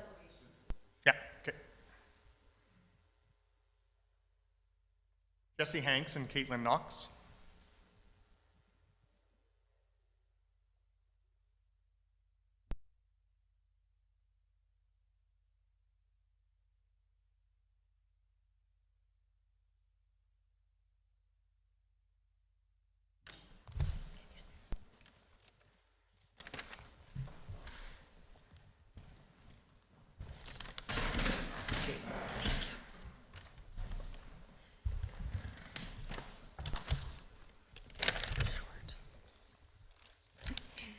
Good morning, everybody. Can everybody hear me okay? Okay. So my name is Jesse Hanks. I am the Crime Prevention Coordinator for the Open Doors in Wetaskiwin. And my name is Caitlin Knox, and I am the Program Supervisor for the Open Doors in Wetaskiwin. So the Open Doors has been providing services to the vulnerable population in Wetaskiwin since 2020. Our team currently operates navigation and crime prevention services with a variety of programs offered within these services, including intensive case management, smart recovery, anger management, and a mental health diversion program with the RCMP and Alberta Justice. The Open Doors has been working alongside the Hope Mission since the opening of the shelter in the fall of 2022. The Hope Mission is a huge value add to the community and to the work being done by other service providers in the community to ensure that program participants are well cared for. Without the Hope Mission shelter, our team would be outreaching into encampments and other community spaces that would be used for warming and shelter. Without a shelter that provides folks with their basic needs, sleep, food, clothing, etc., the Open Doors team experiences increased difficulty in ensuring that people attend their court dates, go to the doctor, attend treatment and counseling, search for housing and employment, and many other case management tasks that would assist someone in transitioning out of homelessness. To date, with the help of the Hope Mission, we have collaborated to house 3 community members, collaborate to send individuals to detox and treatment, and promote each individual's unique goals to improve their personal circumstances. The Open Doors also works in collaboration with the Hope Mission to provide the programs being requested by our mutual clients, including smudging on site and coordination and transportation to sweats and other traditional ceremonies being offered by Indigenous service providers and organizations. Moreover, the Open Doors provides holistic and client-centered care, meaning that the Open Doors will center services around clients' requests that would improve their physical, emotional, spiritual, social, and environmental well-being. For example, if a client wishes to practice smudging, the Open Doors will ensure that they can practice smudging. If an individual were to request a Wiccan Bible, the Open Doors would ensure that the individual has access to one. In our experience, Can you just pull the mic in front of you, please? Thank you. In our experience, the Hope Mission has not placed any barriers for our staff to provide these services to our clients. In fact, they encourage clients to explore their individual spirituality, whether it aligns with their statement of faith or not, and to connect to the Open Doors for assistance with promoting all other domains of their well-being. Simply put, without a shelter, we will see what we've seen for the last 3 years: shelter closures resulting in significant regression, increased crime and violence, increased suicidality, and additional pressure on RCMP, EMS, and hospital services. The Hope Mission has shown immense growth since their opening and have responded to both service provider and community feedback to ensure that they are providing exceptional client care while also listening to the needs of other organizations as well as individual community members. It is our hope that the development permit will move forward and that the City of Wetaskiwin, the residents of Wetaskiwin, and the service providers of Wetaskiwin can work together in a positive way for a better future for our community moving forward. Thank you.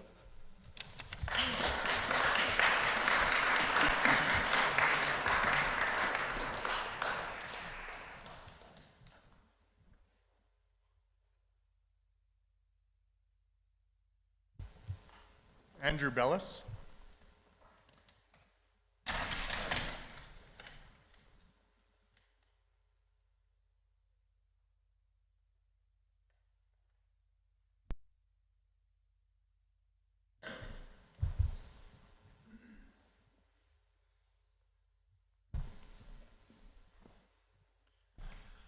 Hello, I am pleased to be here to speak to you today. My name is Reverend Andrew Bellows, and I'm the pastor at Calvary Baptist Church, and I come with a confession. I've been here listening to how many people have been a part of this community for so long, and I have been here for less than a year. Worse yet, I've just moved here from Southern Ontario, and I've come to confess that and to apologize. But I did grow up in Calgary and in Weyburn, Saskatchewan, and my great-grandfather had a homestead near Ponoka. So I do have roots and experience and history in this area. I'm new here, but I've been getting to know the city, getting to know my congregation, and it is clear to me that there is a deep need for people who are at risk to be served by addiction and mental health services.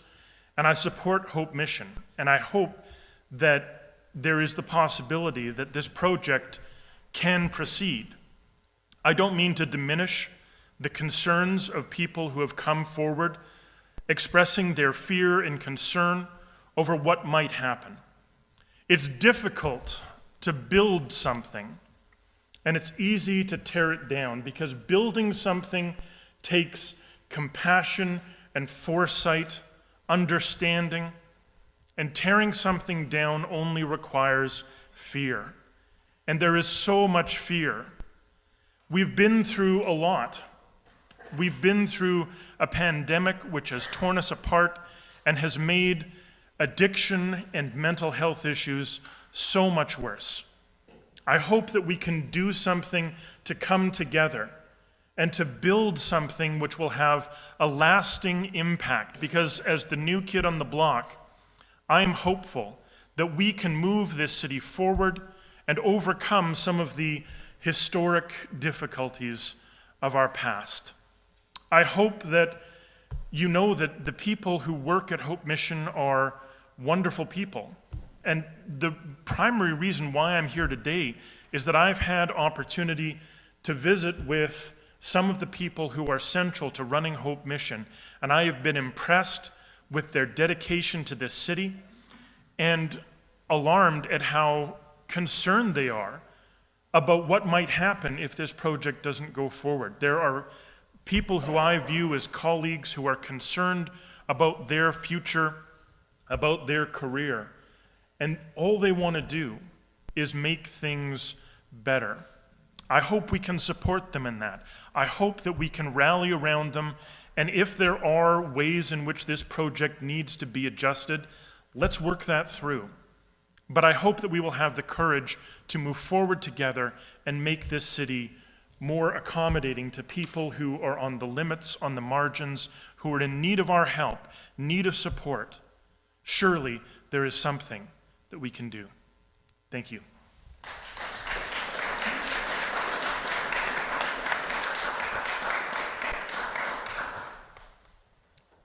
That's everybody that I had registered for open mic. Was there anybody else wanting to speak this morning?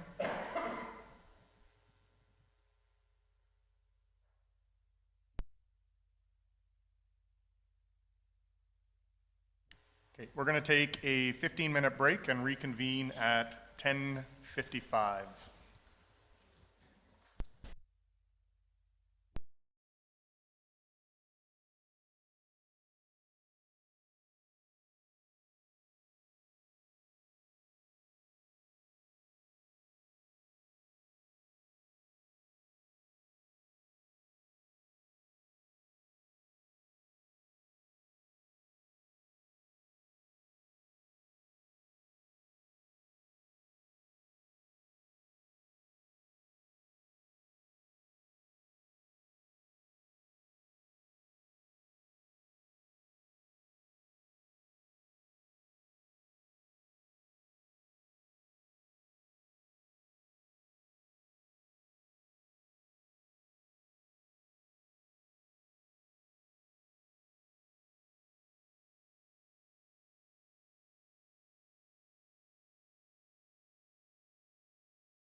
Testing, 1, 2, 3.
Testing, 1, 2, 3.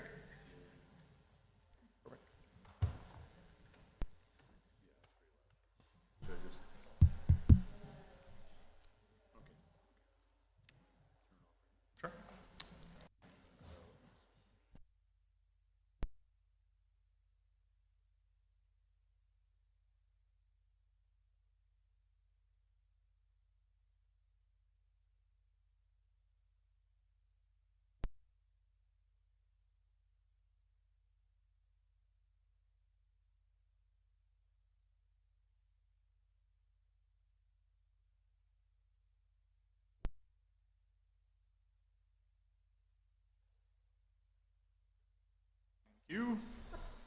Just getting mics sorted out for our teams presentations. All right. Looking for an approval of the agenda. So moved. Councillor Billingsley, I'd like to move 10.1 up to, we'll do it right after adoption of the minutes. We've got a Teams presenter that has a other obligation at 1 o'clock. I have one item for closed session that falls under the appropriate numbering that's on the current agenda. Okay. Anything else? Mr. Mayor, I have a doctor's appointment at 10 to 12, so if I leave, it's not because I'm afraid of what's going on. It's because I have to go to the doctor.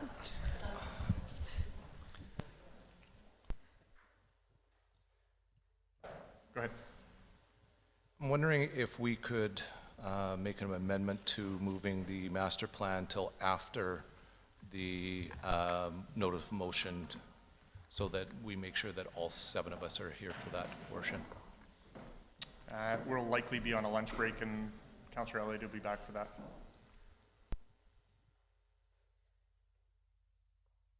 Go ahead. Thanks. I would like to add, just from yesterday, the Musqueam-Wetaskiwin Council Committee appointment. Oh, right, yep. That will be under new business 15.2.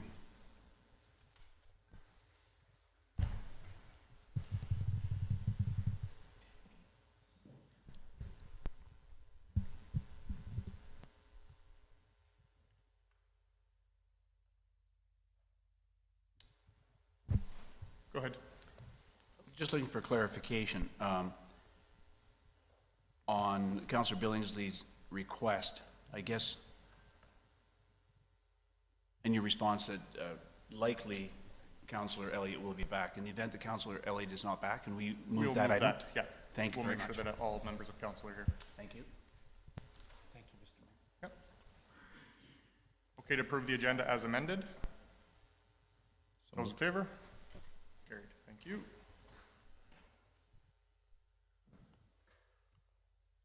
Adoption of the previous meeting minutes from December 11th. Any errors or omissions? Councillor Neilson? I move the City Council adopts the regular council meeting minutes of December 11th, 2023 as presented. Moved by Councillor Neilson. Ready for the question? Those in favor? Carried.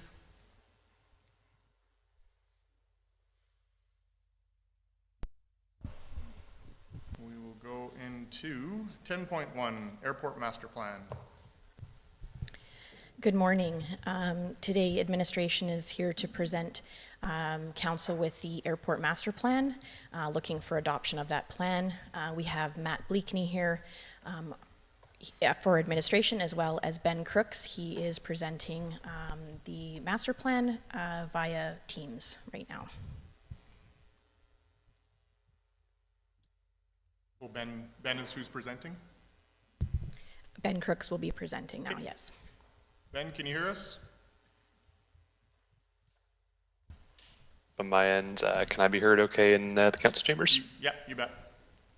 Perfect. I'll get the camera here. Wonderful. And the slides are coming through as well. All right. They are. Perfect. Well, good morning to members of council and city staff and members of the public as well in attendance. Just first off, thanks for accommodating the requested schedule change there just due to a conflict on my end. I appreciate the flexibility. My name is Ben Crooks. I'm a senior aviation planner with HMRO Airport Consulting. We've had the pleasure of working with the city over the last 6 or 7 months on the Wetaskiwin Regional Airport Master Plan, and happy to give a brief overview today to support council's decision making. Before I begin, just a quick round of appreciation to the city's senior leadership team, which formed the steering committee for this project. Of course, council for your review of the various materials that have come before you and your comments back after the November council meeting. Also a thanks to residents and stakeholders who were engaged through the master planning process and shared feedback that was used to guide our work. And lastly, our sub-consultant, ISL Engineering and Land Services, that helped with the stakeholder engagement process and ensured that we heard those voices. Slides going here. So the master plan project comes at an interesting time in the airport's history. The airport's been in operation for about 50 years, and really the question that we're trying to answer here with the city is how we'll be shaping the next 20 years of growth and change and development out at the airport. So through that, we wanted to first take stock of where the airport is today, and Wetaskiwin Airport in its current form in 2024 is a regional asset.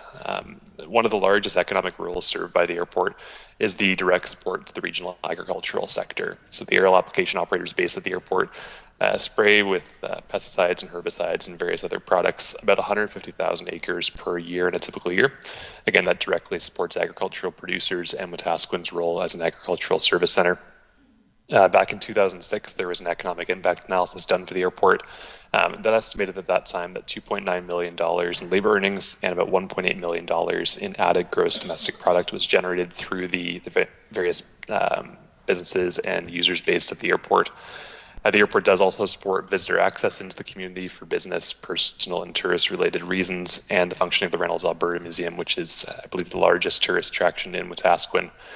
The flight training unit based at the airport is part of the national aviation sector by turning out professional pilots that will go on to work for air ambulance operators, regional air carriers, and eventually in their career all the way up to major airlines like WestJet and Air Canada that we all know and patronize on occasion. And a few other dimensions here for businesses that do have a need for air services. It is part of the investment attraction profile of Wetaskiwin. It supports the limited use by Alberta Health Services for air ambulances. They come through about 3 to 4 times per year, but what it is used on a more frequent basis is by STARS Air Ambulance for crew training for the helicopter medevac service that runs in Alberta. And lastly, it's part of youth education and community outreach in terms of the opportunities of the aviation sector. Now, when we took a look ahead at the 20-year horizon of the master plan, we gave consideration to what opportunities there might be for economic development and growth to ensure that the airport can better meet the needs of the surrounding region. The primary opportunity that we identified was for the continued growth of private hangar properties at the airport through phases 2+ of the private Skyport initiative. Phase 1, which has been built out over the last several years, is fully absorbed now, and that is an opportunity to bring new users, both private and commercial, to the airport, and also grow the tax base of the airport. Economic development isn't just about bringing new users to the airport, it's also about ensuring the success of the main businesses that are currently there. And to that effect, supporting the continued success of the air application sector, professional pilot training through the flight training unit that's currently based at the airport, and also, again, aviation-based visitor access and tourism are 3 retention and growth opportunities in addition to the newfound opportunities for the airport. And in that last category there of uses that aren't currently occurring that could come to the airport in the future, training and end user testing for remotely piloted aircraft systems, more commonly referred to as drones or UAVs. That's a growing sector both in Alberta and more nationally, and also supporting the success of the Albertan film sector through using the airport as a film shoot location. Again, Alberta's had a considerable period of success in this respect, and we would see the airport as being one potential asset in that area. Now, when we took the views of city staff and stakeholders and residents and brought it together with where the airport is today and what opportunities may exist for its future, we developed a multi-part vision statement to guide the master plan process. And there's a few points that I'll highlight here.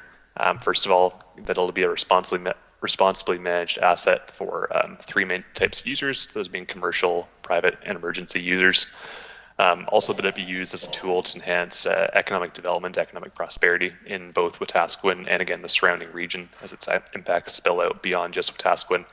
And finally, that it be used as a tool to support the growth of the local tax base in Wetaskiwin. Now, the financial piece of the airport master plan is a considerable area of focus. We respect that municipalities, the city being one among them, face numerous financial pressures in providing municipal services, both operating and capital.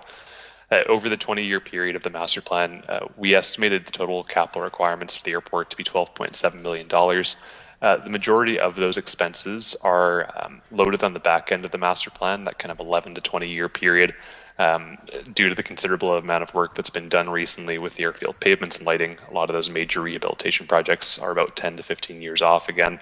And a key point to note here is that about 95% of all costs that we're recommending through the master plan address the maintenance of existing assets. So we took a careful lens in the planning process to focus on what opportunities could be brought to the airport while minimizing the expansion of the airport's assets and accordingly the city's asset management obligations in the long term. So again, embracing financial management and prudence where possible. As with the provision of other municipal services, inflationary pressures, and again, just typical trends experienced in running municipal airports, we are modeling for an increase in the airport's operating costs over the 20-year period, increasing from about $340,000 per year in the short term up to a gradual increase of just over $400,000 per year in the long term. And with the assumed development, as we mentioned on the previous slide, of new hangar properties through future phases of Skyport and other commercial opportunities coming to fruition, those increasing operating costs do come with an expected increase in property tax revenues from an estimated $300,000 to $318,000 in 2024, up to about just shy of $600,000 at the end of the medium-term planning horizon, it's about 10 years out, and just over $1 million at the end of the long-term planning horizon when we've stopped modeling for the master plan. So again, a gradual increase in property tax revenues that, if they materialize as we've shown, would increase above and beyond the airport's operating costs. Now, with the master plan completed by city staff and with our team, the question now becomes implementation of the document. And we recognize that Wetaskiwin Airport is a community asset, it's a taxpayer-supported asset, and it's one that needs to be accordingly accountable and transparent in terms of its successes, costs, projects, challenges. And to that effect, we did recommend that annual reporting be done on the airport, accompanied by key performance indicators that can easily be tracked to show the progress of the airport on its goals. We'd also recommend viewing the master plan as a dynamic document. We'd take a 20-year look at this airport and its opportunities, but we do recognize that change will occur that wasn't foreseen in the planning work. So there's some flexibility that needs to be brought in, whereby the high-level principles and directions of the master plan are refined over time in their timing, their cost estimates as things change with inflation, and they're then implemented in that third principle through detailed annual action plans that are ultimately brought back to the council for consideration and approval, especially from a budget perspective. Nearing the end here, one other point to note, just as the Airport Master Plan Steering Committee had representation from finance, from municipal services, from engineering, and of course the airport staff themselves, we do see the continued need for the cross-departmental use of city resources to achieve success with the airport. A whole-of-city approach is required to ensure that the various directions of the master plan, whether economic development or capital projects or just day-to-day operations, are achieved. And one final comment here as well is that the adoption or the consideration of the master plan by City Council today doesn't bind the city to act on its recommendations. We come forward just with recommendations that are in turn considered in future years by City Council for whether or not to be adopted and move forward. So with that, again, I would like just to thank the City of Wetaskiwin one final time, and again, the various groups that I mentioned at the start for the opportunity to work with you all on your airport, take stock of where we are and where the facility may go in the future. And with city staff, I'm happy to answer any questions that council may have. Thank you. Thank you. Go ahead, Councillor Billingsley. Move that City Council approves the airport master plan as presented. Moved by Councillor Billingsley. Any discussion? Go ahead. Thank you. I'm very much happy to finally see this plan brought forward. It was long overdue to identify asset that our community has. I think it's also important to know, or to note, I guess, we spent a considerable amount of money to have this done, and I think it's also very important then that we follow up with some, if not all, of the recommendations. Otherwise, we spent a considerable amount of money for no apparent reason. Thank you. Anyone else? Councillor Neilson? Yes, thank you. Through the chair to Ben. When you indicate that the expected or anticipated taxation increases in the long haul will exceed the operational costs of the airport, are you also taking into consideration, as you extrapolate the taxation dollars out, are you extrapolating the expenditure costs or the increased costs of those projects out over time as well? Thank you for your question, Councillor. And just to clarify there, to make sure I understand properly, are you saying that the capital cost estimates that we've recommended, that kind of $12.7 million total, whether that's integrated in those annual, the $300,000, the $400,000 operating expenses, or am I misunderstanding the question? My apologies if so. Well, I've misrepresented the question. Are you extrapolating out, sorry, not the infrastructure costs, but the operational costs as well? Because those costs will increase out over time as well. But you've indicated the taxation would offset that. So I just want to make sure that we're comparing apples and apples here. Thank you for your question, Councillor, and I appreciate the clarification there. So to answer your question, yes, we have modeled for operating cost increase through the pro formas. We've either done that based on an assumed rate of inflation over the 20-year period, or where we have reviewed past operating expenses and found a trend that diverges from just inflationary increases. We've carried forward that different value forward as the operating expense increase. So yes, we have captured increases in operating expenses. Thank you. My next question, Ben, through the chair, is are the recommendations in terms of infrastructure costs to maintain certification, what would change if we became non-certified? Would we still be required to meet a lot of those same infrastructure costs to maintain an uncertified airport?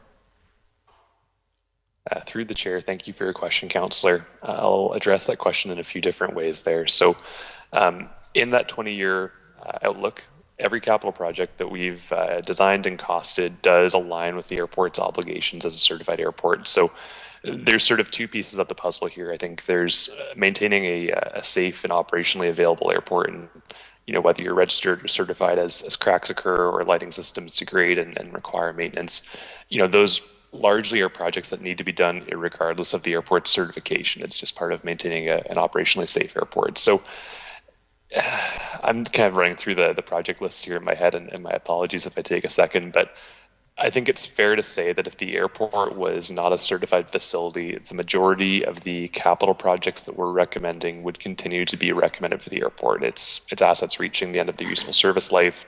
And if you're choosing to provide the level of service that you currently do out there as a year-round attended, winter maintained, appropriately designed facility, you'd likely still continue to incur them. And one other comment I would make here on the topic of certification versus decertification, because that's one we've heard a few times throughout this process.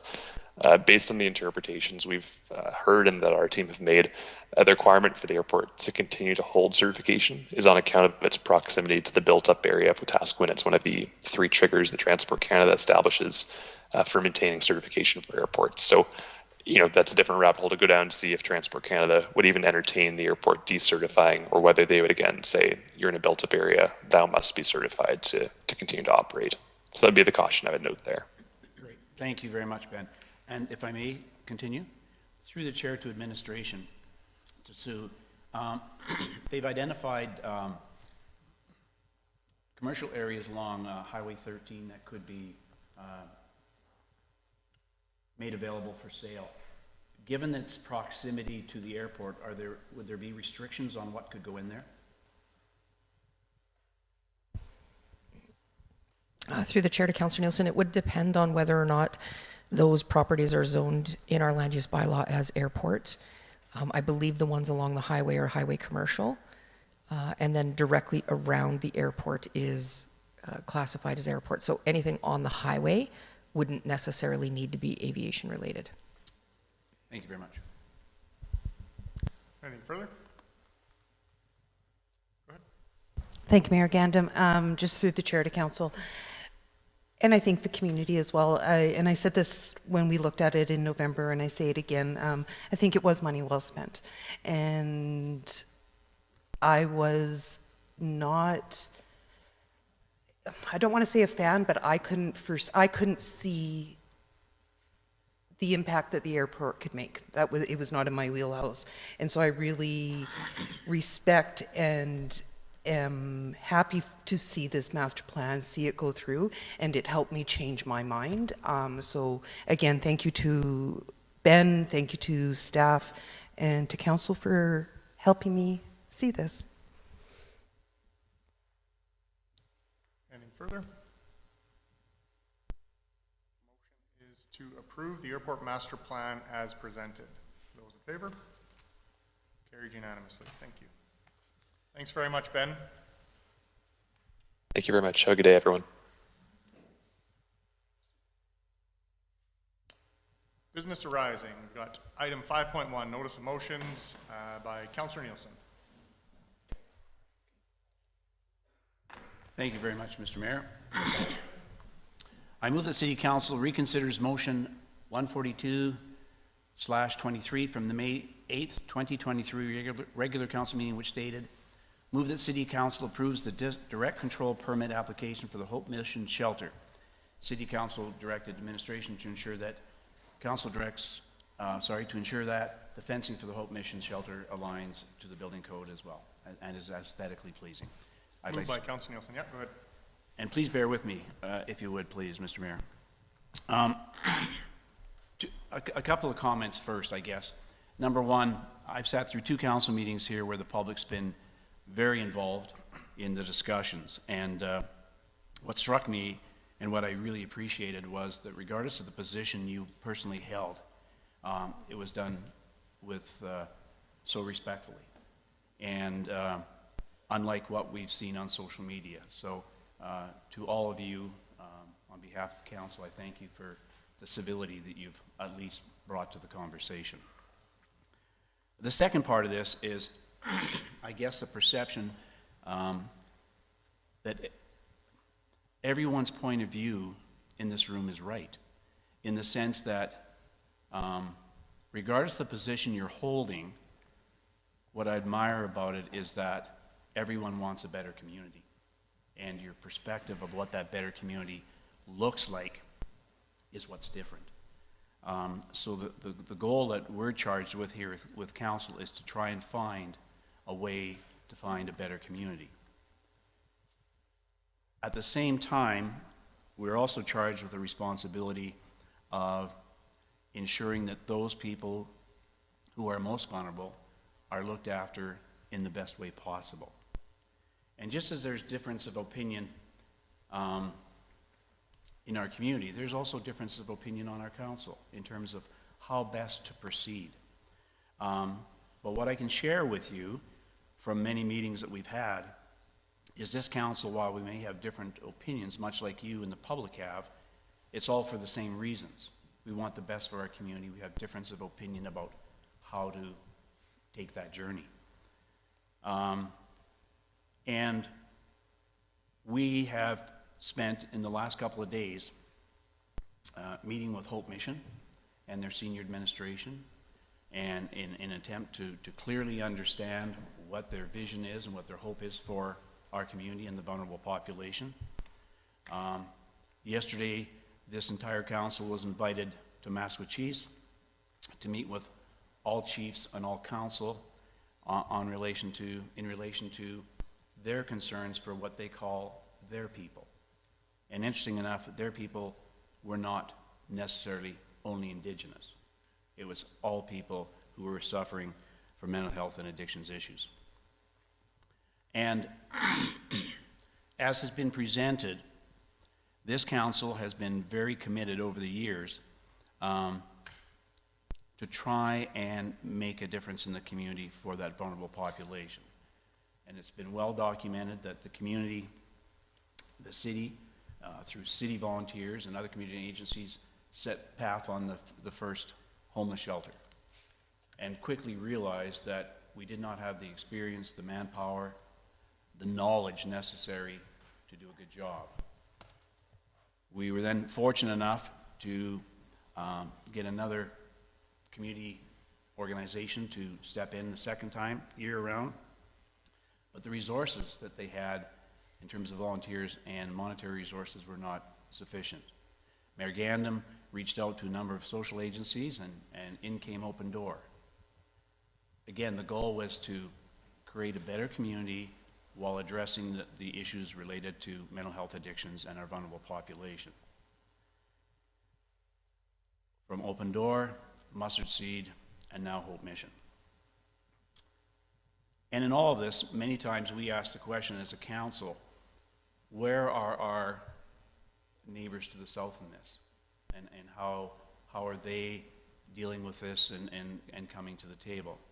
And not so long ago, Councillor Billingsley and I were invited to meet with Minister Wilson on behalf of this council to hear that the 4 chiefs and 4 council had signed off on a proposal for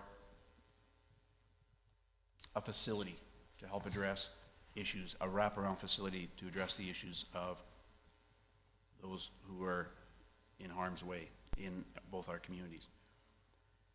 That information was taken into an in-camera meeting and discussed with this council.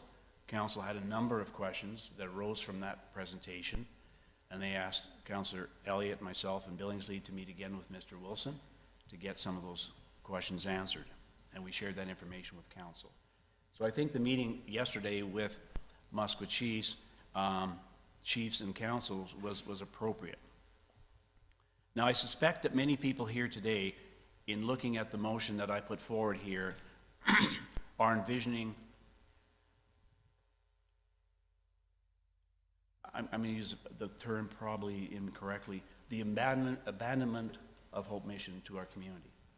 And that's not what this motion is about, in my mind. This motion is about taking some time. We know we have a proposal before us from Hope Mission. I think it's a good proposal.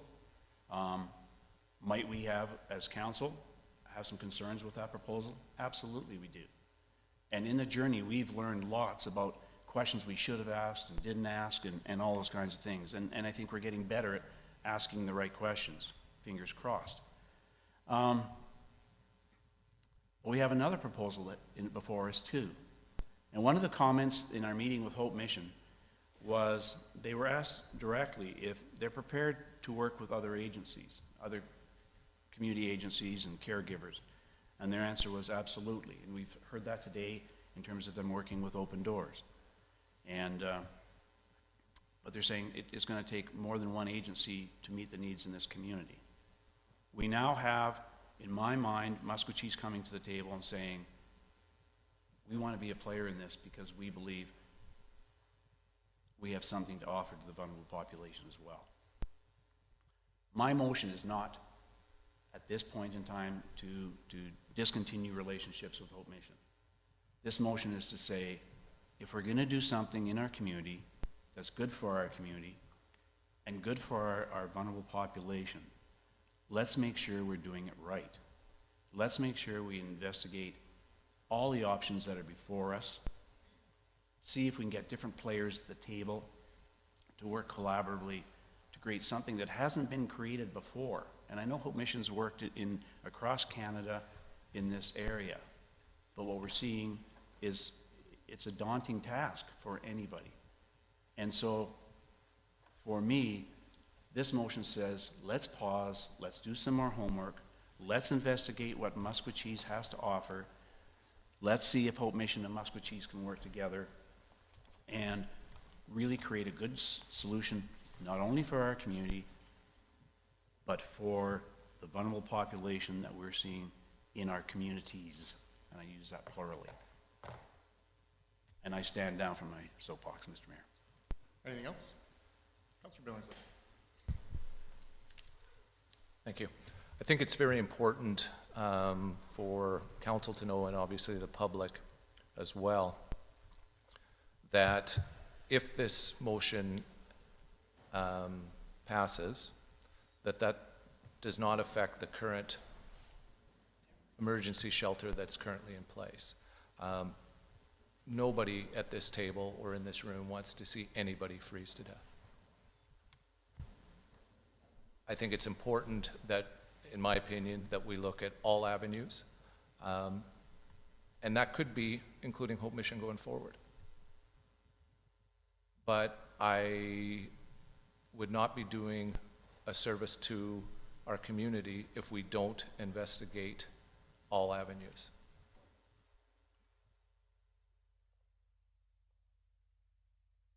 Councillor Elliott. Thank you, Mr. Mayor. I would just like to reiterate what Councillor Neilson said about respect. City Council received a large number of letters from the public, and the letters were written in a respectful way. And I thank the public for doing that.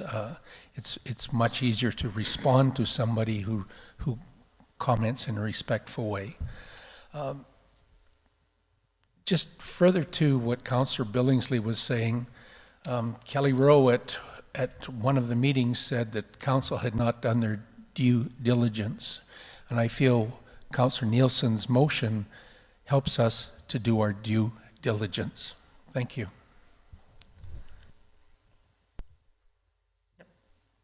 Thank you, Mayor Gandam. Through the chair to council, and I appreciate all of the work that we continue to do together and the respect that all of us have for one another, and I have said that to you all over and over again. I also respect this community and every side that has come to us, to me individually, as we move through this difficult time and these difficult decisions.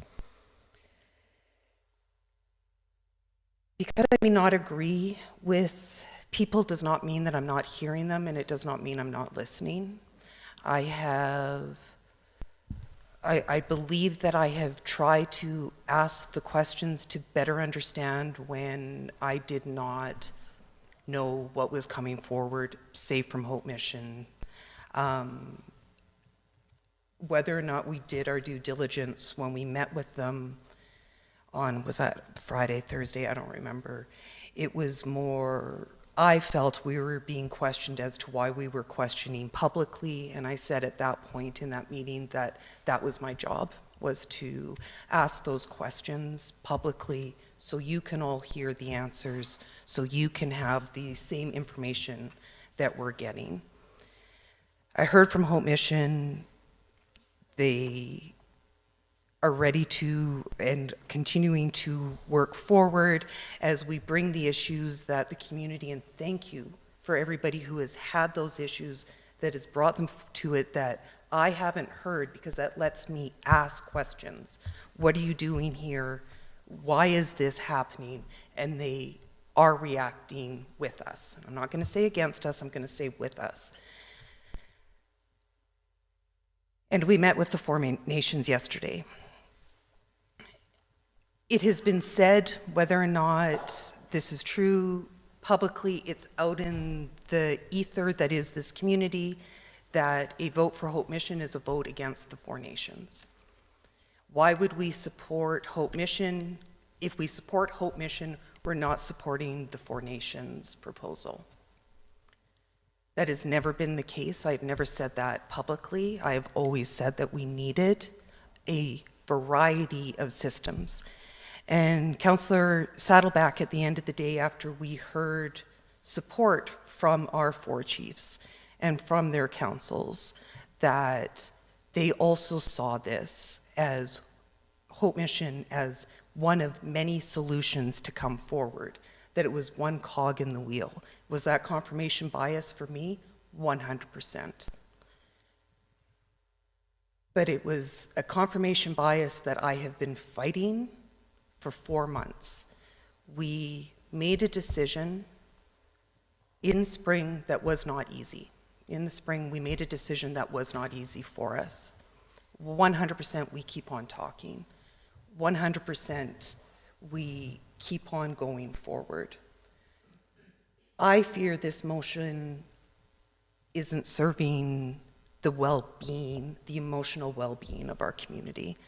I am tired of watching the people fight. I am tired of community members, Audrey brought it up, being called names, being called that they're ignorant. Nobody is ignorant in the process. We are all fighting what we believe and what we see, and I think it's time to be those leaders we talked about yesterday, to sit down, move on with this motion. It is being supported by our 4 nations. There is still only discussions about potential treatment centers outside of this community. It was confirmed yesterday by the minister's office that there is no money confirmed for that at this time. We need to start now. We need to give all of us hope that we can move on and be those leaders. So I will not be supporting this motion. Thank you. Councillor Blatz. Thank you. Yeah, I wanted to start out first by talking about the fact that we had so many people come today for open mic. I numbered it out and we had 22 people speak. And it's always moving to see community members when there is an issue as large as this. It's amazing to see people on opposing sides that are all in the same room together and all giving each other the respect and time to speak to how their viewpoints are. And I just wanted to thank the community first and foremost for coming out, because the large show up for everybody and the fact that I had to park 2 blocks away from City Hall really goes to show how much everybody really cares about this issue. And I'm very pleased with how it was done today. So I just wanted to say that really quickly. Yesterday when we were in this meeting that we're talking about, we had all of Maskwacis, we had certain social services groups, we had the minister's office that was there, and I think that was a really good push, even with talking with Hope Mission on Thursday, to show that this is not only council that can come up with solutions and be the ones that are coming up with all the ideas. We've learned that we've had so many different community groups and agencies and between Maskwacis and Wetaskiwin that we need to collaborate with. And that is fact. This is such a large issue and it's plaguing all of North America right now. And I think that Maskwacis did a really good job of saying, let's get a committee together because we're not speaking and we do need to talk with each other. And so it was a really good moment yesterday. It was a meeting that I'm sure all of us thought would be maybe an hour or 2, and it ended up being around 6 hours, and it was great to see. But to Councillor Aberley's point about how there's no money that has been allocated for the project that they were talking about, there was each chief who was also speaking towards the fact that each one of the nations were also promised a similar concept. And so it's causing a lot of confusion right now with what the actual idea is. And so it sounds like there's just a lot of confusion in our community about what's even being proposed as far as the 4 nations go.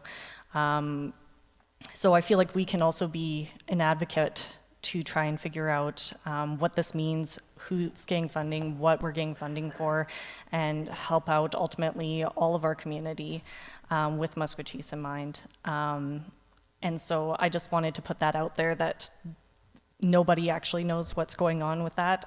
So I just wanted to make sure that people know there wasn't a definitive answer on that. we've been talking about this for 5 years. The solutions, the opening and closing of shelters, it's been happening for 5 years now, and I think that this is the closest thing that we've gotten to of actually having a solution. This is the first time we've had something consistently long enough that we're seeing results from. This is the first time that we're seeing community groups come together and say, we're going to help you come to some solutions. And that's really amazing to see. Hope Mission put out some statistics that 40 of the people that have been staying in the shelter over the past year are now in treatment.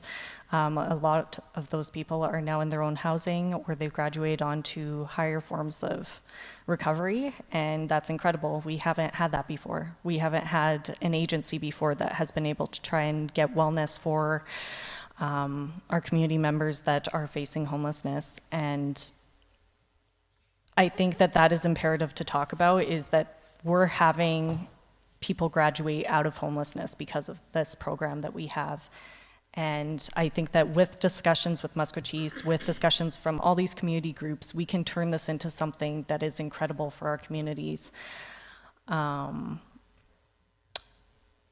I also had a question at the end of this, so I just wanted to say all of that first. My question is, direct control does apply only to our temporary shelters. So I'm wondering what would happen if we rescinded that permit application, because that's how our temporary shelter is currently operating. So if we're saying that we don't want the temporary shelter to close, I don't understand how the direct control permit being pulled would be conducive to it continuing to operate. So that question is to administration.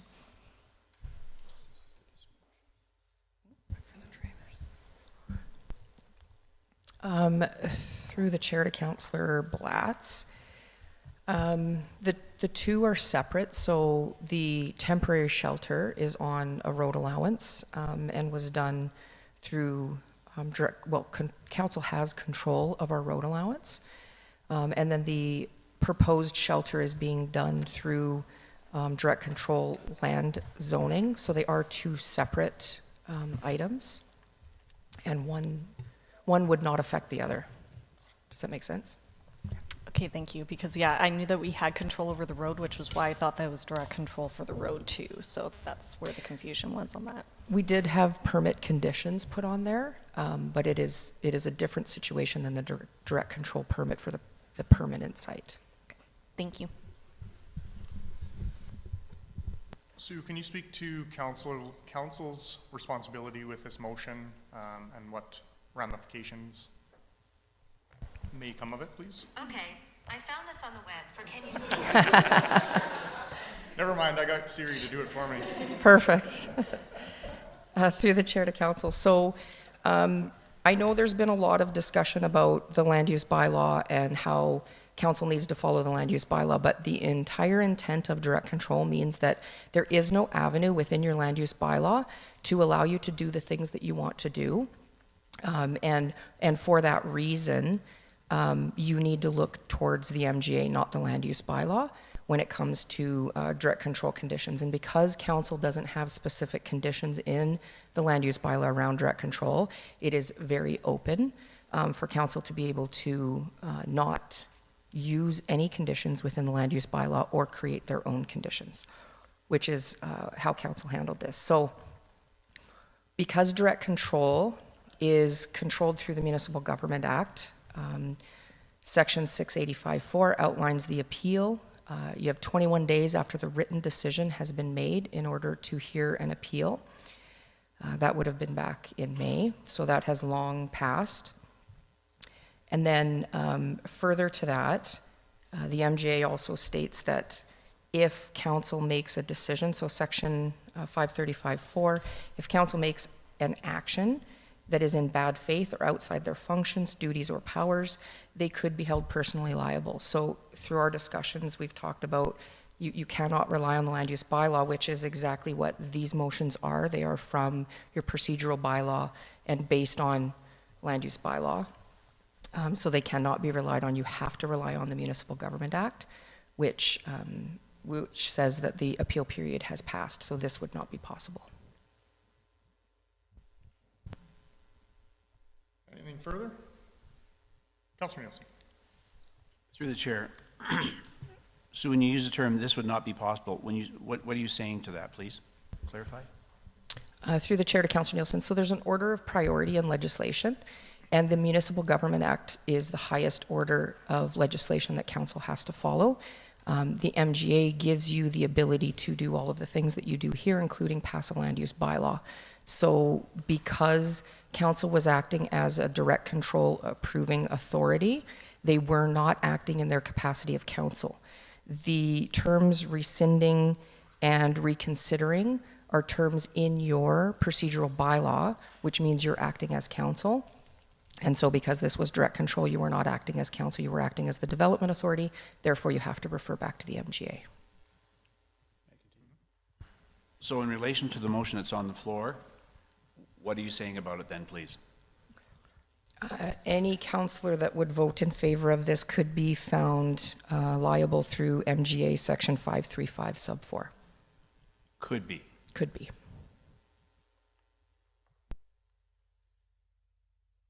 So I guess the second motion here before us is rescinding the motion. This is asking to reconsider it. So you're saying there is no opportunity to reconsider this motion then, if I'm interpreting you correctly? Correct. Rescind and reconsider are both terms used in your procedural bylaw. Could I then ask when?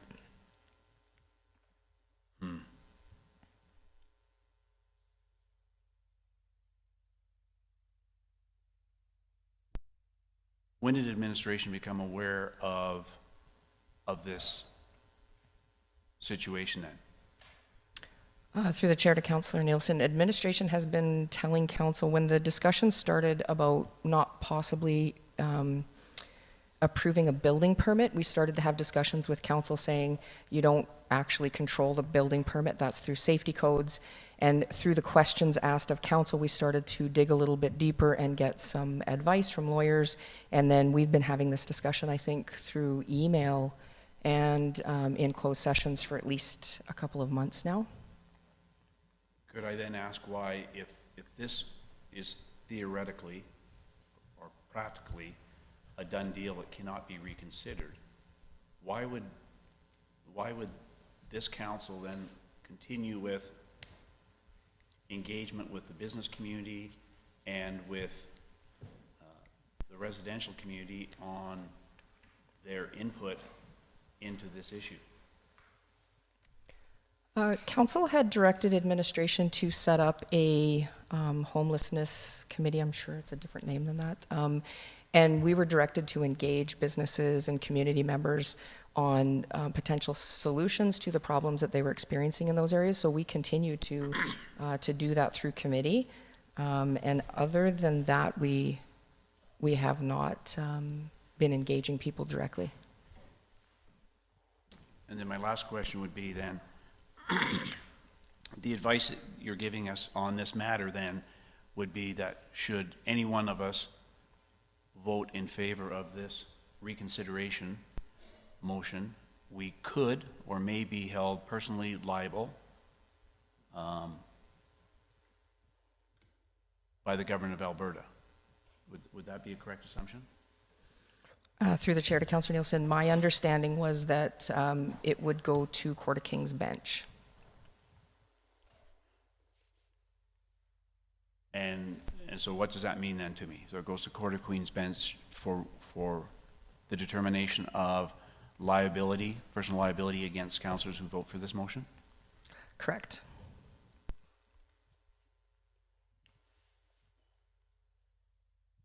Part of the advice previously given to was that one route is through municipal affairs.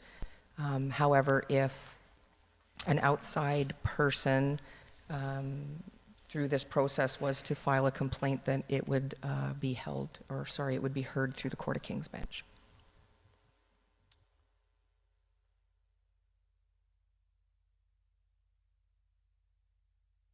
I have a question and then a comment, I guess. And my question again through the chair to Sue.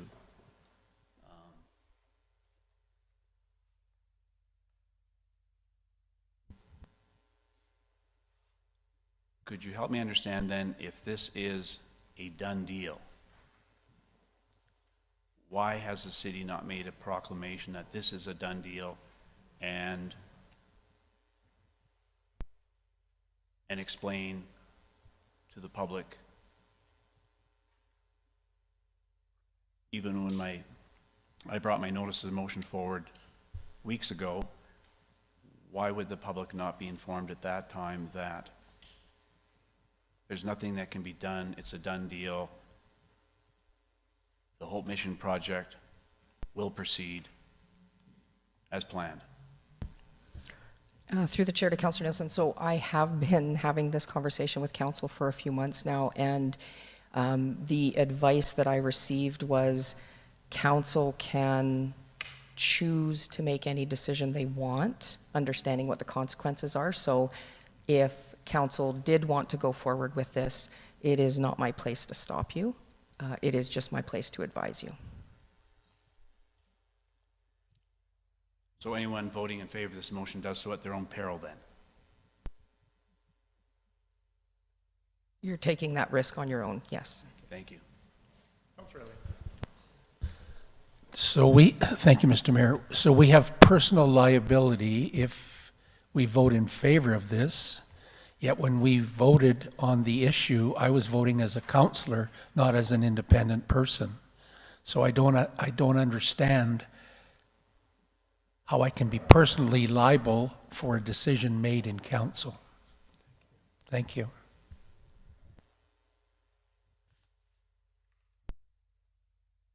Councillor Brown.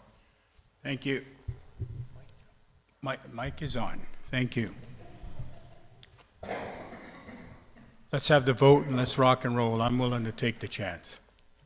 Let's do it. Threats, I'm sick and tired of threats in this council by administration. So I'm willing to go ahead. Enough is enough. Anything further? Ready for the question. Oh, sorry, go ahead. Sorry, I'd just like to call a point of order. Administration is not threatening council, and I resent that statement, Councillor Bronco.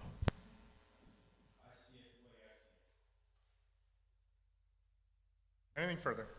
Ready for the question. Those in favor? Opposed? Carried.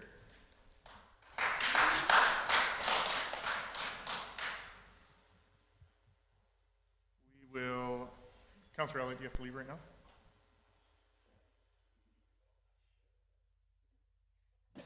Miss, I can be done with this rather quickly if the group approves. Yes. Go ahead. Thank you. My second motion is I move that City Council rescinds motion 14223 from the May 8th, 2023 regular council meeting, which stated move that City Council approves the direct control permit application for the Hope Mission Shelter. City Council directs administration to ensure that fencing for the Hope Mission Shelter aligns with the building code and is aesthetically pleasing. Moved by Councillor Neilson. I would like to table that motion for 120 days to give time to give consideration to the Musquecheese proposal. Sure. Understanding that a tabled motion or even a notice of motion does not stop, does not enact that motion. So there was a miscommunication or a misunderstanding at our December 15th meeting that a notice of motion stops all other motions. And that was a comment made from council or by members of council that a notice of motion stops what has been approved so far. So just so that there's an understanding that a notice of motion or a tabled motion does not stop what's been approved so far by council. And I appreciate that comment, and I don't disagree with it. My opening comments were, I think we need to do due diligence, and my intention was not to remove Hope Mission from any portion of this picture, but to give us time to fully explore and evaluate all proposals that are before this council in relation to serving our community and the vulnerable population. So I concur with your statement. Okay. So I need to understand from administration what reconsidering a motion means in terms of motions that have been passed already through council. Through the chair to council, we, because this is not allowable, we have a existing motion on the table to proceed with the development permit, and that's what we will do. Okay. Motion to table item 5.12. Those in favor? Carried.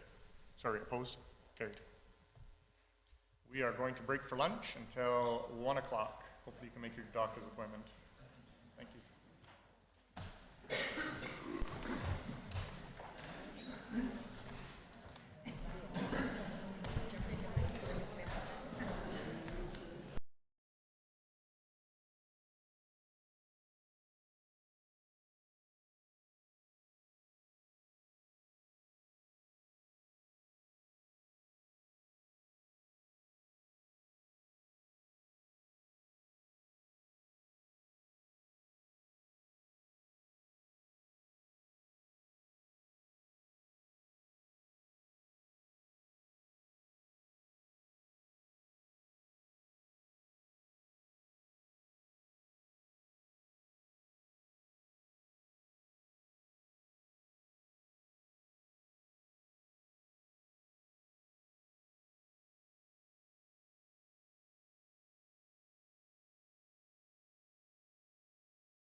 delegations on church windows now.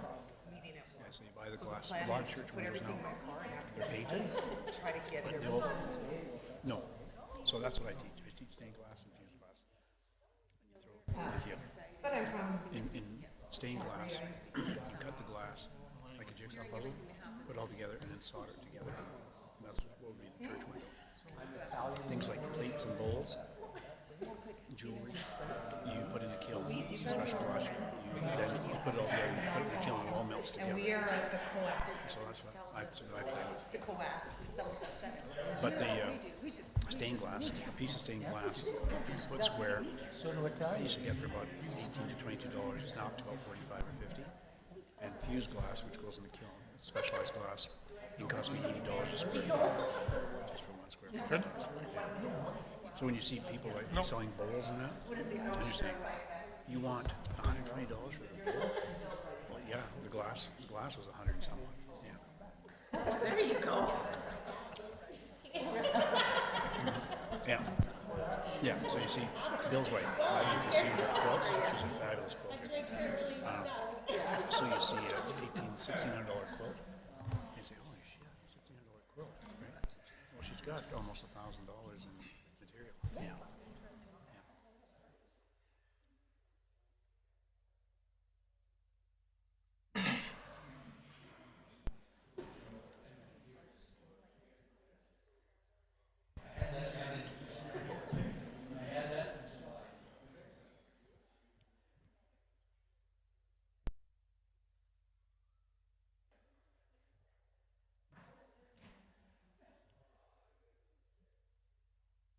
Good, okay.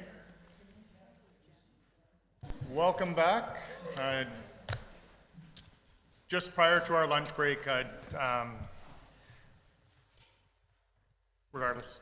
So for council and for anybody listening or anybody in the room, council makes decisions based on their experience, knowledge, community input, and advice from administration. It is completely unfair for anyone to attack administration for the information they share with council. It's not right, nor will it be tolerated. It's also not right for anyone from council to accuse administration of threatening council with information they're sharing. Also won't be tolerated. You don't have to like the information that you're receiving. Do with it what you will. You'd be pissed if you came out of a decision in council chambers and didn't know any of the consequences of the decisions you're making if administration didn't tell you. Moving along, item 6, consent agenda.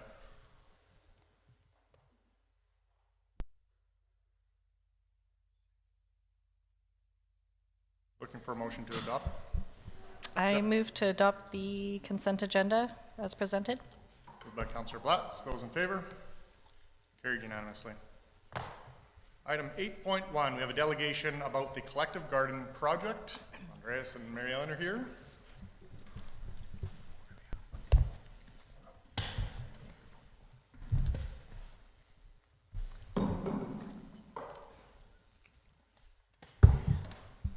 Hello, I want to thank you so much for letting us be part of this delegation. We are incredibly excited.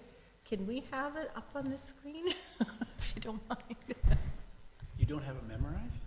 I probably could do it, I but you bet you don't could. get the more interesting pictures and things. We can shoot from the hip, but it might take more time.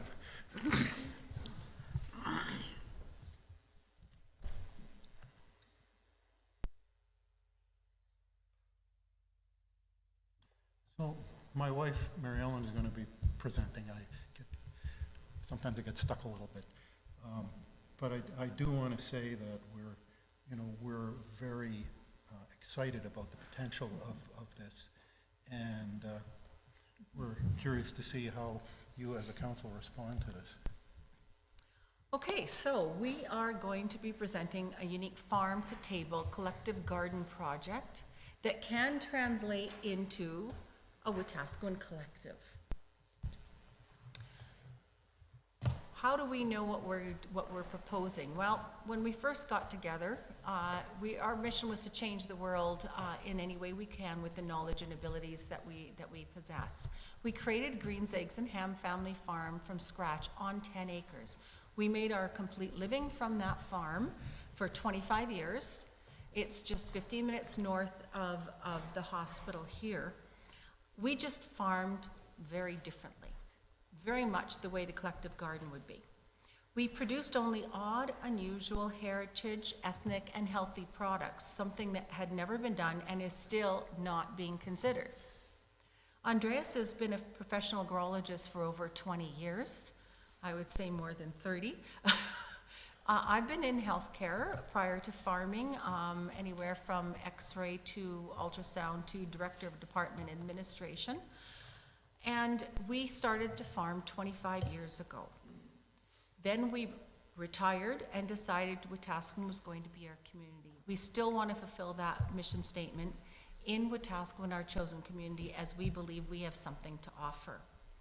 Why a collective garden? Look at those pictures. Everyone works together on a single large plot of land for common goal, common vegetable, common product.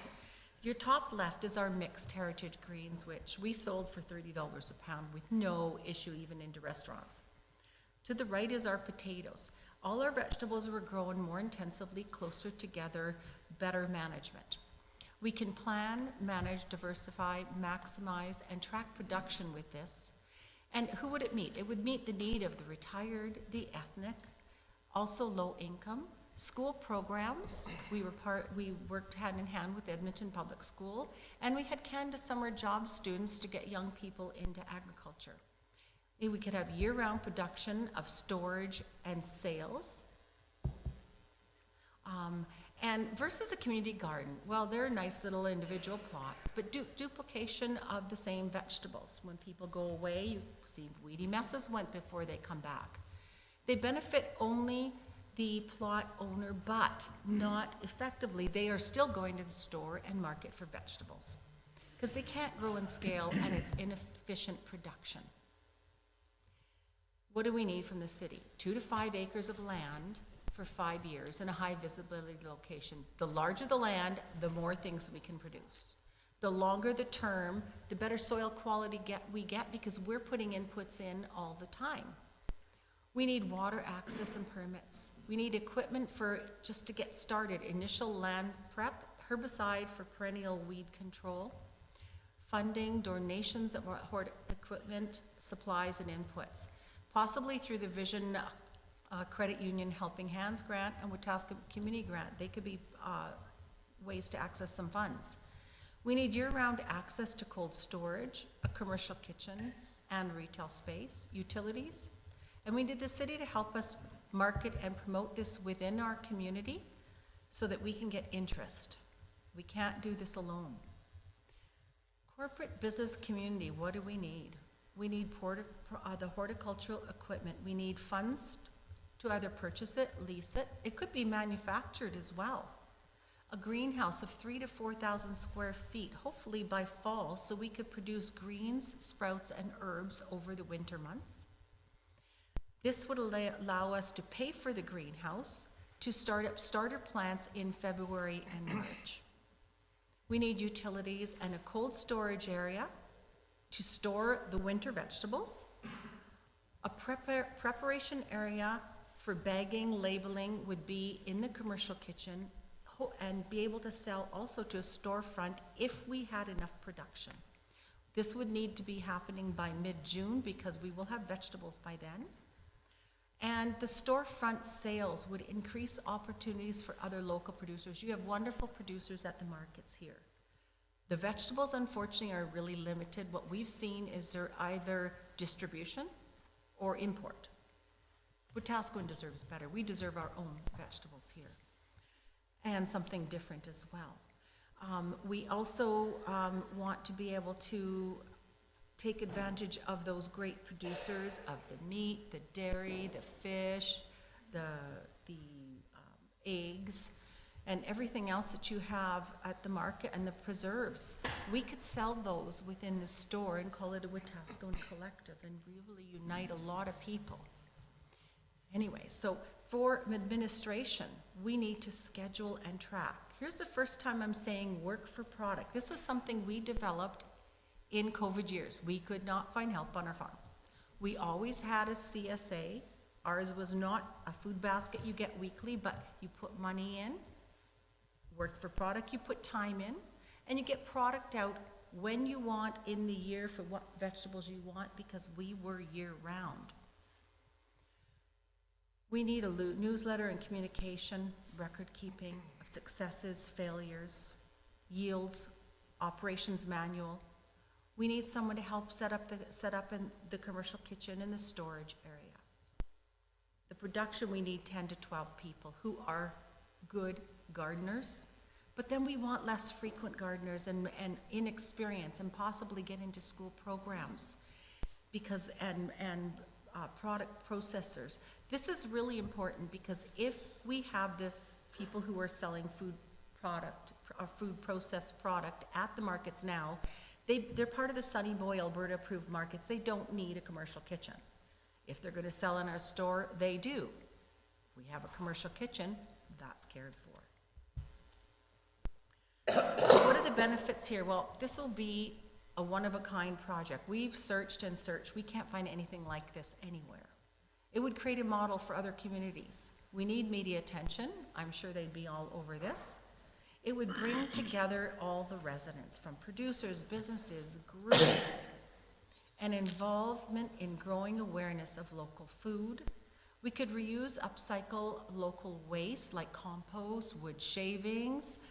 We've heard that when you're emptying the water from the hydrants twice a year, it's going down the sewer. That could be used for gardening. Increase local economic activity and promote a healthy diet, food, living, and food security. Educational, well, obviously to better understand the food system and how it's produced. We can get the schools involved for the science, cooking, and if we do the more administration and the sales into the business sector. We've worked a lot with Edmonton Public Schools on the science and cooking classes. They've come out, and it's certainly benefited. They've been doing this for a number of years. Storefront experience in sales technique and customer service, because who's tired of going in and seeing someone on the phone like this? I wouldn't teach that. Create career opportunities in horticulture, food processing, and sales, and start our young people off into areas that they might enjoy, that they didn't even know because they weren't given the opportunity to try. Learn about and experience each other's cultures, ethnicities, and food diversity. This is where we come back to the odd, unusual heritage and ethnic foods. Grow something different, something from different ethnicities, and teach people what to do and how to cook through city programs. Possibly chef involvement. It brings me to mind of, in Calgary, there's Calgary, the name just escapes me right now, but they buy food in from local producers, and chefs come in to teach people how to cook. We could do that here, either paid or unpaid. I'm sure there's enough people that are interested in local food here, and also hopefully chefs would help us too. This one, I'm just going to scroll right by, equipment, tools, and supplies. So if we can go to the next, please. This one is more fun. We need a lot of equipment and tools, some which we can donate. I'm just going to scroll by this. This only really becomes pertinent if you accept this proposal. And you should have the information in front of you too. We're only proposing small-scale equipment. We're not looking for anything big and monstrous.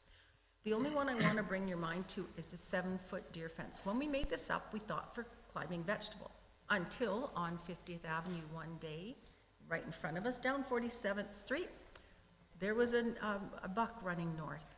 We might need to fence the whole thing, but those who live here would know better.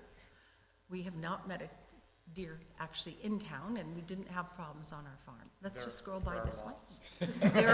Yes. Yes. This seeds and tubers, so we have a remaining seed supply of about $15,000 to $20,000 worth that needed germ tests. This is sitting in a 26 cubic foot freezer that I cannot no longer use. But there are some holes in what we still have available, so that's why we need more additional So seed. we need to do another seed order. And why do I say low glycemic, waxy European style potatoes? There's no one doing them. Never has been, never will be. We've sold to restaurants, high-end restaurants, all through Alberta because nobody does this. They are so good. People have carb problems, they have glycemic problems.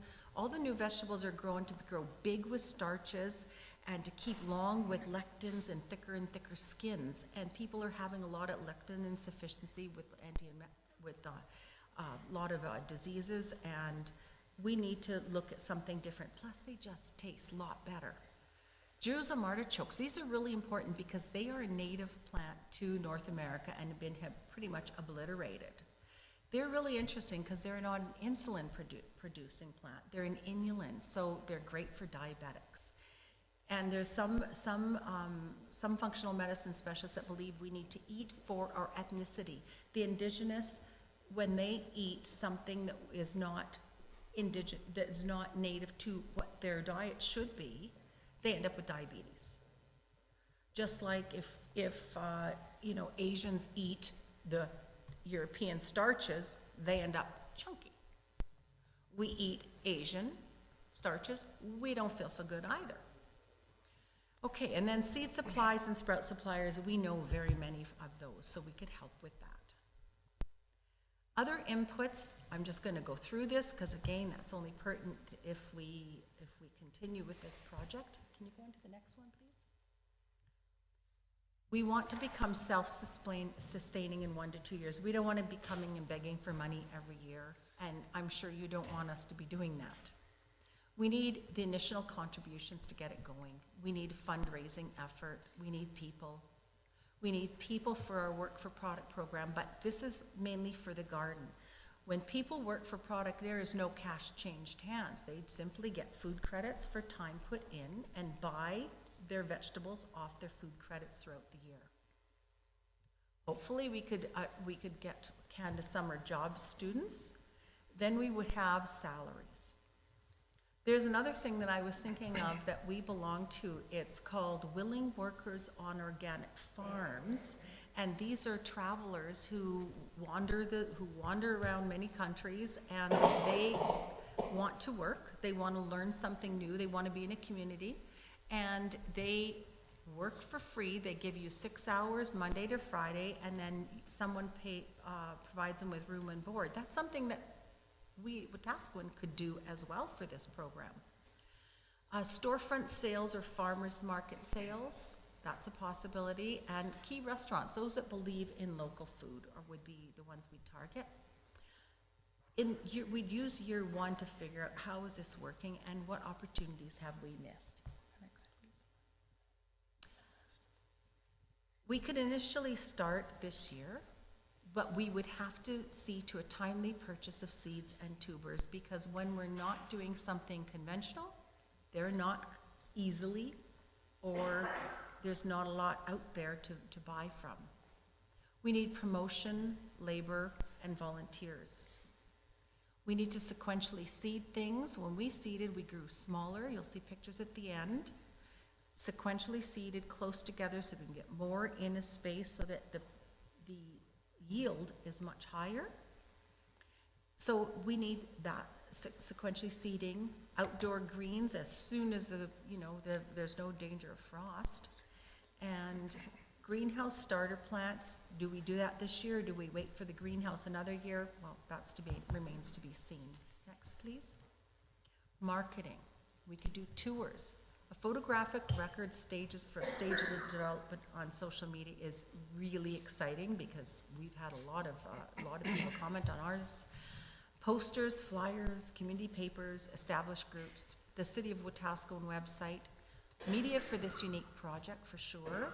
And this is a nice picture of our family in the Pipestone flyer, but those girls are now soon to be 32 and 34. It's a little aged, but it's a cute picture.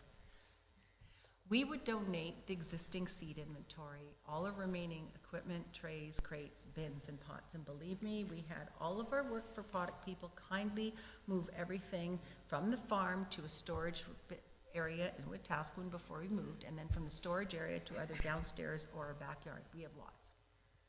Our knowledge, planning, organization, administration, we'd support and work with the key individuals on a joint project, because we can't do this ourselves. It has to be a shared responsible endeavor. I can promise you, everything we do would be creative, minimal cost. There was no access to financing when we farmed because of the nature of the size of our farm. This is a picture of our farm. We're in the greenhouse on the left with our mixed heritage greens, sprouts, there's some tomatoes, there's hanging plants, our beautiful potatoes. And to the right of those are carrots. We did baby, but we also went to medium. Those are the Jerusalem artichokes, those white funny looking things. And when you do different bok choy, that's what baby bok choy looks like. It is sweet and tender. One thing I want to say, Mr. Mayor, we did read the Wetaskiwin Times this week, and we've heard about your regional address to the chamber, and you had said that Wetaskiwin is on track to become the best little city in Wetaskiwin. We're suggesting this project could help that. By the way, we've received a Chamber of Commerce award 2 times in our career. Farm Business of the Year. Yeah, farm business. And that's it. Thank you so much. Any questions? I move that City Council accepts the presentation Collective Garden Project for information. Moved by Councillor Billingsley, go ahead. I do have some questions. Thank you for your presentation. Looks quite tasty. Having said that, I would like to know the ask of the city. You talked about you're looking for 2.5 acres. 2 to 5. 2 to 5. Okay, so 2 to 5 acres. Dollars, but nothing was specific as far as what the dollars were. Equipment. So, and I guess that will lead to my next question. Would be: do you have a business plan? In other words, is this a business? Or is there administration that goes along with this? Like, I'm trying to understand exactly what your business plan is. Okay, we don't have a business plan. We don't want this something to raise money for any person. We would like to do it to raise money to be a self-sustaining endeavor for the project. We would need to make money at the store, to pay the salaries if we should have a store and go through Canada Summer Jobs. We also would need money to buy supplies, to rent the storefront, the refrigeration and everything else. We don't want to be a drain on Wetaskiwin. If we are making money in some way, shape or form, that money would go into an account that would be drawn for inputs and saved for things like possibly maybe a greenhouse, maybe something else down the road, wherever this project leads, because this can become a Wetaskiwin collective and incorporate so many ideas and things. We were just 2 people coming up with these ideas, and you know, brainstorming is wonderful. We could come up with a lot. Everything costs money. This is a way to bank money. So the idea of the project is to be a non-profit, basically, but a non-profit still needs funds to continue operating, and that's what we're envisioning, is that the funds would then, there would be sufficient funds after an initial build-up period to keep operating the project, not to line our pockets or anything like that. And in line with the nonprofit, if we have people putting in significant hours, they need to be paid. It's that simple. So they get paid in the form of vegetables, basically. Well, In they most can. cases, They yeah. can, yes. So you're in other words, to administer all of this, and it's a nonprofit. Is there going to be employees of so said? I mean, and I'm talking administration employees. In other words, are you hiring people to oversee the operation? No, hopefully that would be work for product. Okay. Hopefully that would be all people who would work, who would put in hours. Now, whether we could get that depends on how big this gets. If it gets you know, as large as it possibly could, probably we would need to look at that.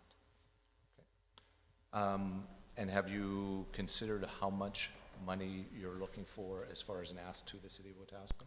You know what, we haven't got there. Okay. We would hope that, you know, John Deere, God knows we spend a lot of money there, would donate some things. Same with the co-op. You know, we're hoping that businesses would donate, which is why we asked for a high-profile location because they could put a sign up. Businesses like signs. So I'll throw something out as a ballpark, okay? I would, depending on what equipment we can access or not access and how we get it, I would say in the range of 40 to 50,000 would probably get us as far as we need to go. You know, considering we haven't penciled in the cost of what does fencing cost to put around that, well, we don't know. This is just a recent thought, basically, that would have to happen. Thank you. Councillor Bronco. Thank you, Tyler.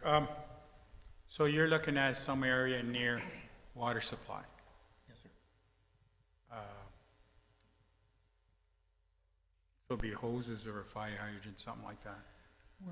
My idea was that on some of the vacant properties that we've seen, there are fire hydrants there. And so one possibility would be, one, we need irrigation, but we're going to do it a cheap way. We're not looking for drip irrigation. That's way too expensive. So if one could tap into a hydrant and then have a plastic line with sprinklers on it, which is what we did on our farm, that would be a really good and simple way to go about it, assuring that we have enough water.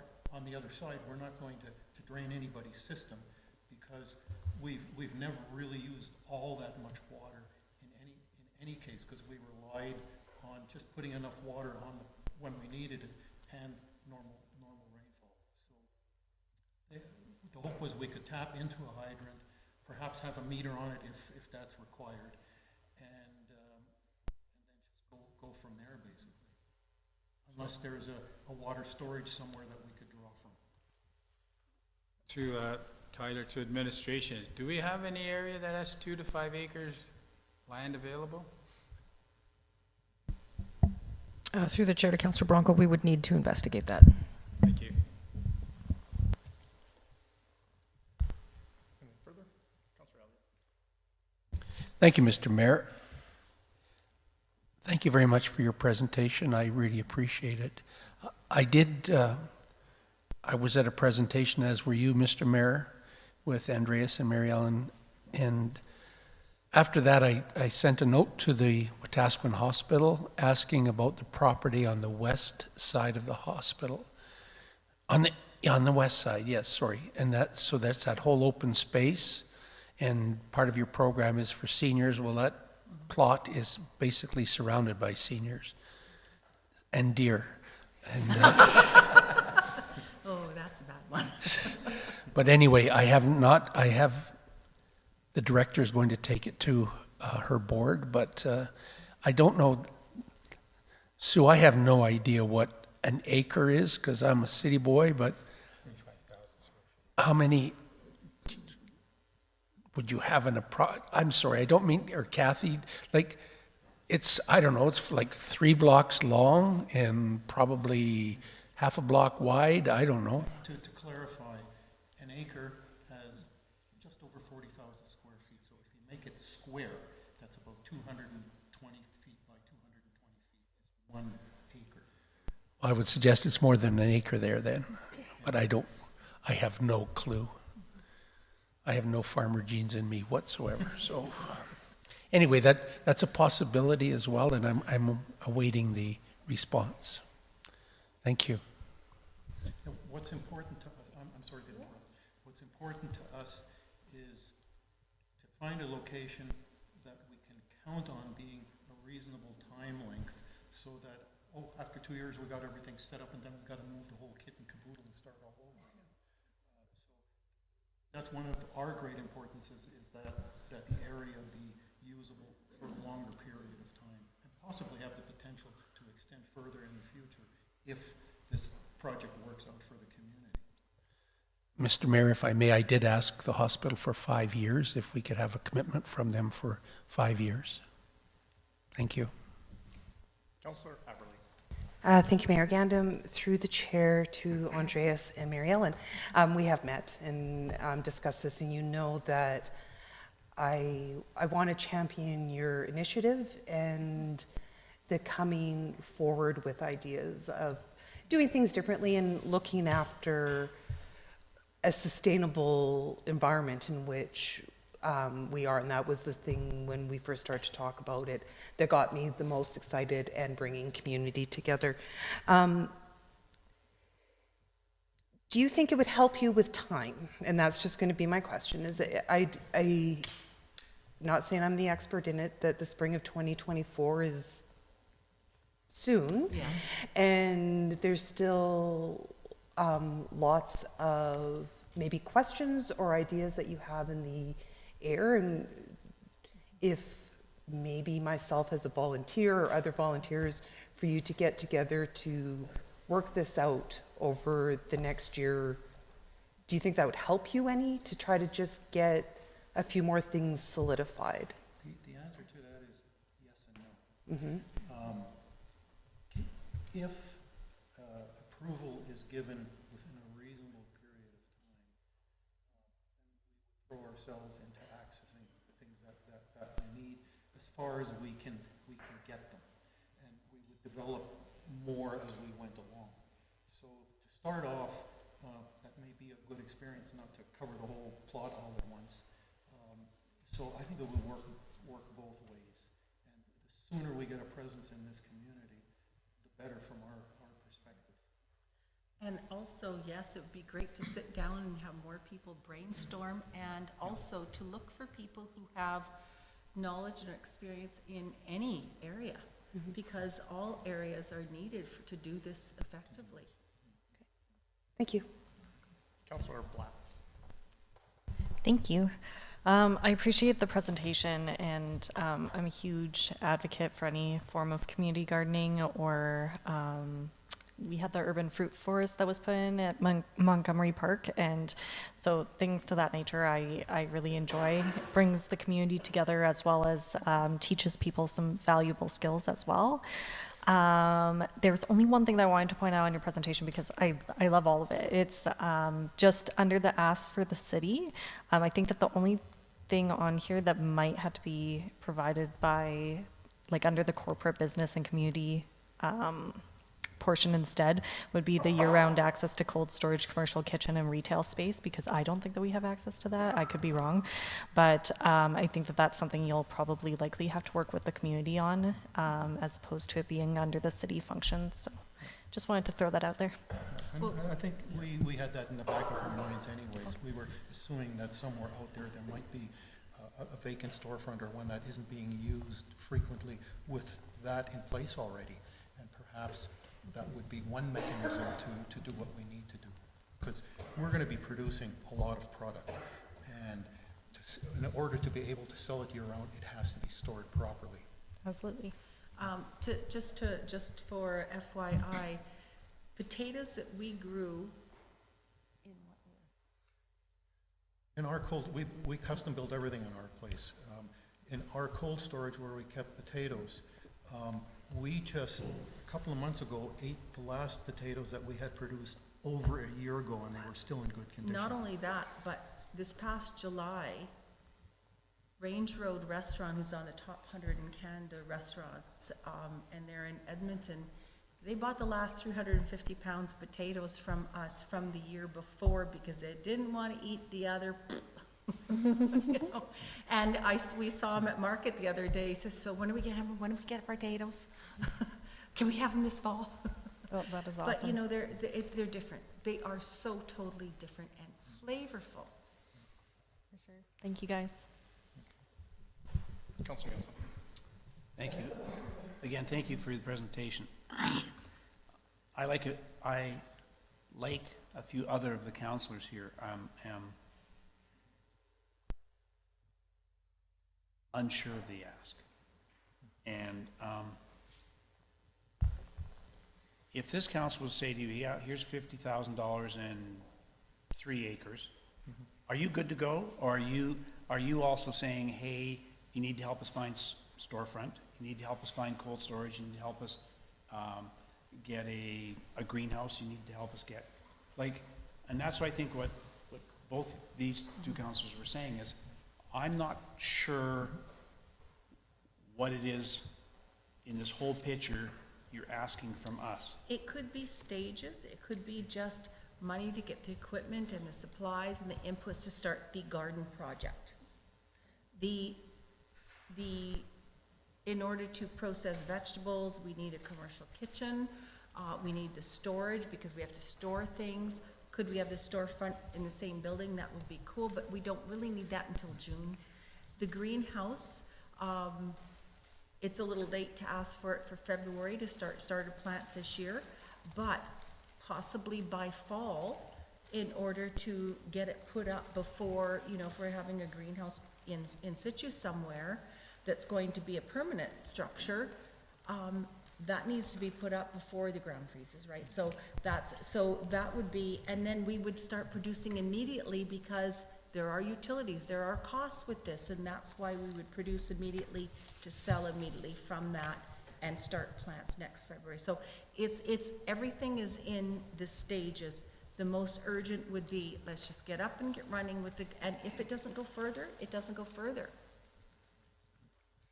I would also like to add to that, if I may. You asked basically you asked for an ask. And I can't tell you that's an exact number. However, the plan also indicates that there would be fundraising involved. So the objective, ideal objective, would be that businesses and members of the community or other interested people would put a substantial amount of the resources on the table. So if it came to the point that council would allocate us the ask, again, part of the project's concept is to become self-sustaining. So there's going to be funds there. The plan is to have funds there and potentially pay that money back to the city. That was part of our concept too. So and until we know where we're going with this from a council perspective and a city perspective, then we can't really give you any more firm answers, but there's different ways to address your question. Unless some, of course, comes in a grant format. Yeah. And I guess part of my difficulty is I can't support an ask that I don't know what the value is. Sure. So for example, if you said $50,000, my question is, does that include the cost of equipment, or is that separate? And are there going to be further asks for more equipment? I'm hearing possibly or possibly not. Is the cost of the greenhouse part of the $50,000, or is that an add-on to the $50,000? So in order for me to say, yeah, I want to give you a green light to get started on something, and it's going to cost this council something, I need to know the something. Okay. Yeah. So I'm going to answer that again by saying our potential list of what we're looking for is somewhat in an ideal situation, and there's ways to potentially manipulate the total value of it in terms of the equipment that we're looking for, which is, by the way, very inexpensive equipment individually compared to what you would normally get. So given a final budget then, if council doesn't feel that that is an appropriate amount, and there's another amount that council is thinking about, then we'll simply have to work with it. And that's our history as a farm. Again, we built from nothing, and we used the resources that we had available to us to build a working, high-value production business. So this is our experience, is that we know how to work with what we can get, and we were never really in a situation to borrow money from the banks because we're not considered to be a farm at 10 acres, no matter how much we produce. And so I hope that addresses your concern to a certain degree. To a certain degree. Okay. You know, it's just to get started. We haven't done a ton of work on this. First of all, we want to gauge your interest. If we are interested, we will put more time and effort into it. But we also don't know if we should be the ones or who should be the ones going to the local businesses. You know, we have, you know, we've worked with John Deere, we've worked with the co-op. do we, fertilizers, you know, do we go to these businesses, or do you want to be the first people introducing? I mean, this is, how far do we go with this? How much do we ask from them for it? Do we rent equipment from one of them? Do we lease it? Lease would be great, because then they could store it somewhere. Or, you know, does the city have some equipment? We're under the understanding that you do have a tractor, and you do have a sprayer on the tractor, and so that could help us get the initial land prep done. Do we need a tractor after? Well, it depends on what we do and how many people are actually out there gardening. And worst comes to worst, for many years on the farm, we didn't even have a tractor a row tractor that could actually go on there, and all of that work was done by hand. Also, on top of that, though, we wouldn't do it completely by hand. We would still use a herbicide program to keep things under control, because otherwise it would become extremely difficult to achieve our goals. So We don't can spray manipulate that. unnecessarily. Yeah. Our goal is to be as natural as we can, but as realistic as we can. As realistic.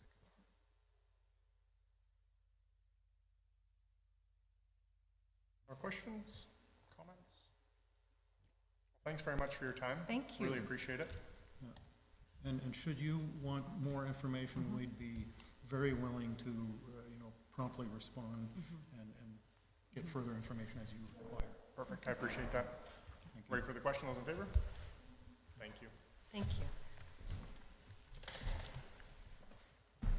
Moving on to 10.2, sorry, 9.1, city-owned building lease template revision.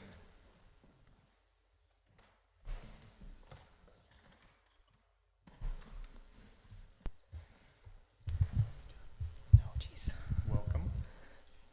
Good, I was going to say morning, but I guess good afternoon, Mayor Gandam and members of council. So in April of 2022, council approved the city-owned building lease policy and a standardized lease template for current and potential tenants that lease space in city buildings. So to date, the policy has been very effective, and administration has been able to draft those agreements fairly seamlessly. Administration has heard from a community group asking for assurance that if they commit to making more of a larger scale leasehold improvement in a city building, there would be compensation for the improvements if it were to happen that the city were to end the agreement early. So administration is proposing updating the standardized lease template to reflect the change. So I've added section 13E, and it reads, if during the agreement the city ends the lease before the term has concluded, the city will reimburse the tenants for leasehold improvements made on a prorated basis. So updating the lease template will provide that assurance to tenants that choose to fund the larger leasehold improvements, that they would receive the compensation. And again, tenants would not be compensated for any of these improvements if they were to choose to end the agreement, or in cases of insolvency. And updating the template may also encourage some of these tenants to make leasehold improvements in our facilities, which is generally seen as a benefit to update city assets. So that is the revision that administration has before you, and I would be happy to take any feedback or questions that council may have for me. Neilson. I move the City Council accepts the report titled City-Owned Building Lease Template Revisions as information. Moved by Councillor Neilson, go ahead. Through the chair. So if we have an organization that wants to do a major renovation, can they just go do it? Or, so I'm a leaseholder and I want to hang $50,000 worth of disco balls on the roof because it would be a cool place to hang out. Is that okay? And then we'll reimburse them for that if we get rid of it? Like, how, is there some assurance that what they're putting into the facility meets with the function of the facility if some other user was going to use it? Yeah, through the chair to Councillor Neilson. So there is a portion in the lease agreement currently about leasehold improvements, and they do have to be city approved. So these groups would have to come to the city, we would have to see the plans and know that what they're doing is mutually beneficial for them and for us. Great, thank you. Councillor Billingsley. Thank you. Through the chair. item 13E. It talks about reimburse the tenant for leasehold improvements made to the facility on a prorated basis. Do we need to have a schedule of what that exactly means? Like, in other words, is there an it's a little, it's not very clear exactly what that means. Yeah, through the chair to Councillor Billingsley. So yeah, it is fairly broad, I guess. So in my mind, right, we'd be looking for proof of the expenses incurred, and then depreciate that over, a number of years. Right. But if we wanted to put that into writing, that's how we're going to do it. And I think that's where I'm getting at, is that if somebody spent $50,000 on mutually agreed disco balls, does that mean that we'd be on the hook for 50% of it or whatever? Right. And is there a depreciated value? And I think that kind of stuff needs to be defined. Okay. In my opinion.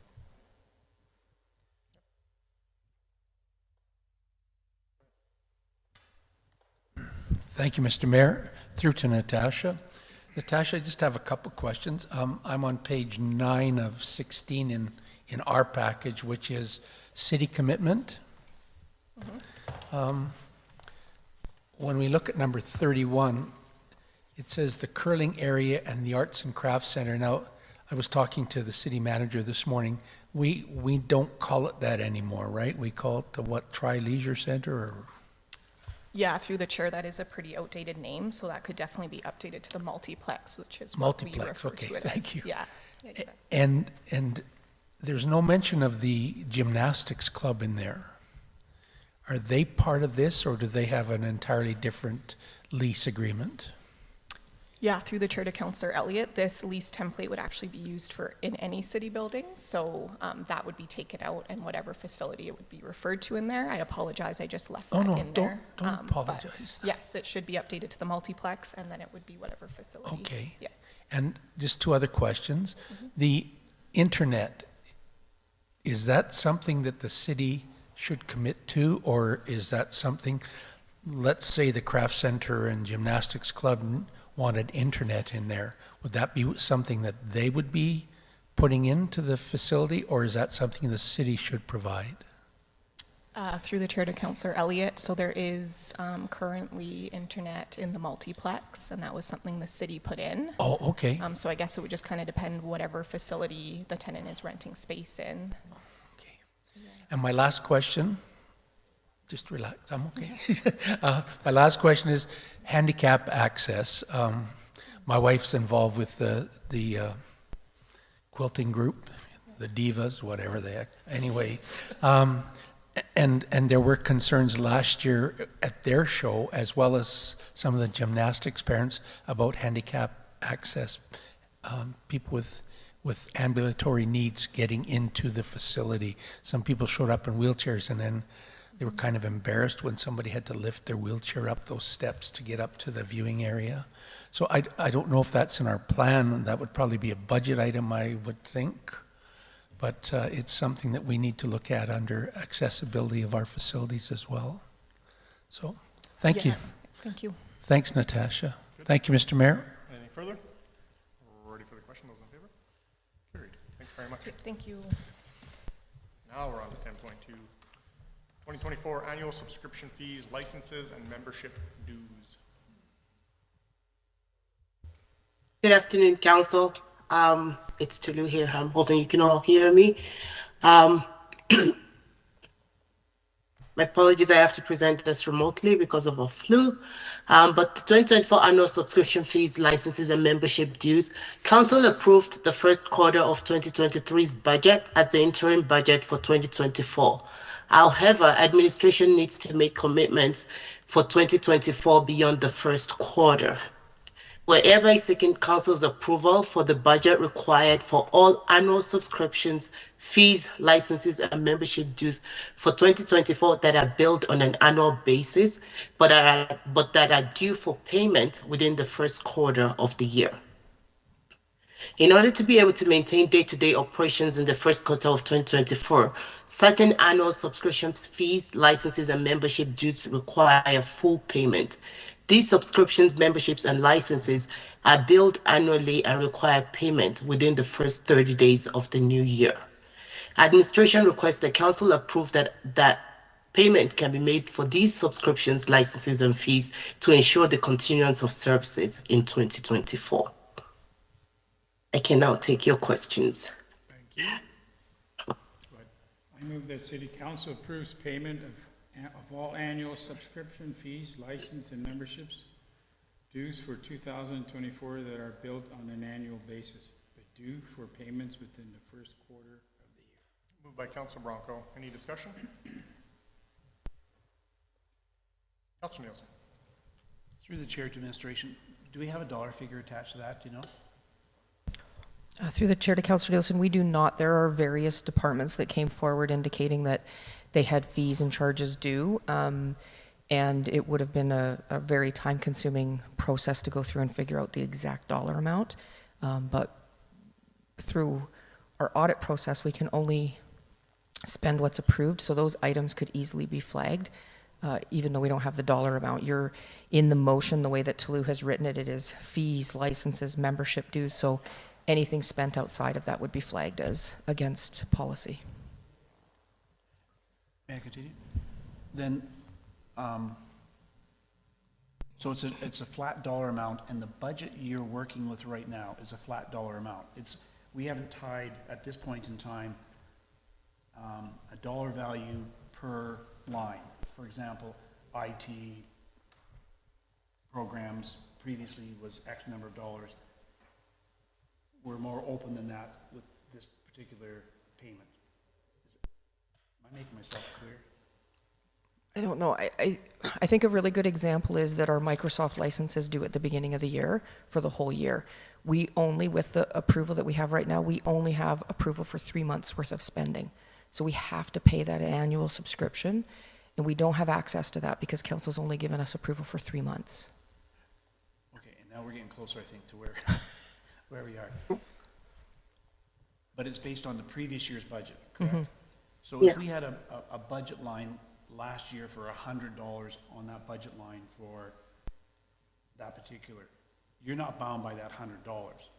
You're bound by the total value of your budget. So for example, if the subscription went up 50%, which is more than was in last year's budget, you're not being hamstrung. Am I making sense now? Yeah, you are. We still would be, even if it went up, we would be hamstrung because it's based on last year's budget. I don't believe that many of our subscriptions went up significantly. We did identify those through the budget. I think there was only a couple of them. But the point is we can't just pay them 3 months worth, which is all we have approved. Okay. They want the annual payment. I got you now. Yeah, thank you. Further? We're ready for the question. Those in favor? Carried. Thank you.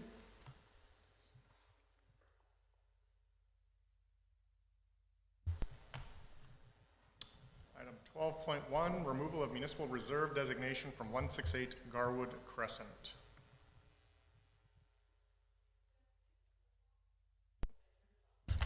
There we go. Good afternoon, Council.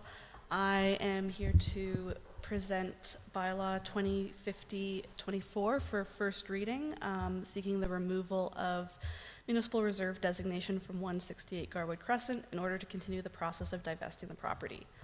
On September 11th, Council directed administration via Motion 30523 to begin that process of divesting of the property, and the first step in this process is to remove the Municipal Reserve designation. So per the Municipal Government Act, land that is designated MR may only be used for the purposes of public park, a public recreation area, school board purposes, or to separate areas of land that are for different purposes. And currently 168 Garwood Crescent adjoins and forms the west entrance to Garden Meadows Park. Proceeds from the disposal of MR land may also only be used for those parks and school board purposes. And the MR designation must be removed from the title before the land can be disposed of. MR designation can only be done by, removal can only be done by bylaw, so that's why we have Bylaw 2050-24 before you today. If it passes first reading. The next steps would be to schedule a public hearing prior to second and third reading of the bylaw. And the public hearing would be advertised in the newspaper for 2 weeks prior to the hearing, and a notice would be mailed to every property owner within 76 meters of the site. And then if the bylaw passes third reading, administration would notify the Register of Land Titles to remove the designation. And council may also pass a resolution to declare the property surplus at that time, allowing administration to begin disposal. Thank you. Councillor Blatz. I move that City Council gives first reading to Bylaw 2050-24 to remove MR designation from 168 Garwood Crescent as presented.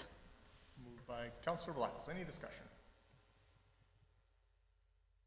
Councillor Neilson. Through the chair to administration, and I'm not trying to be a smart aleck here.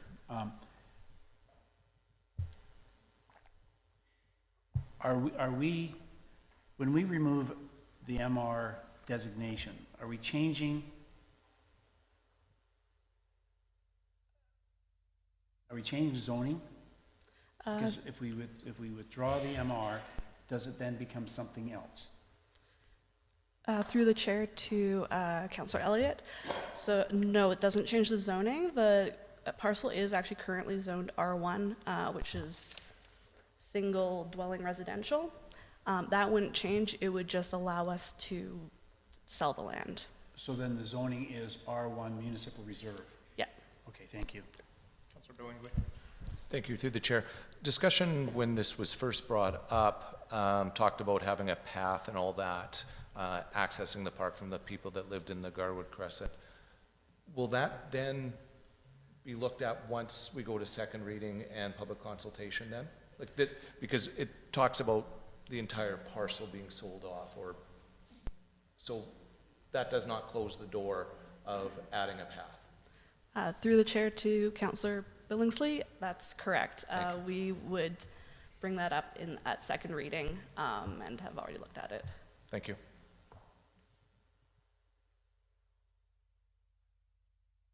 Do we know the assessed value of the lot?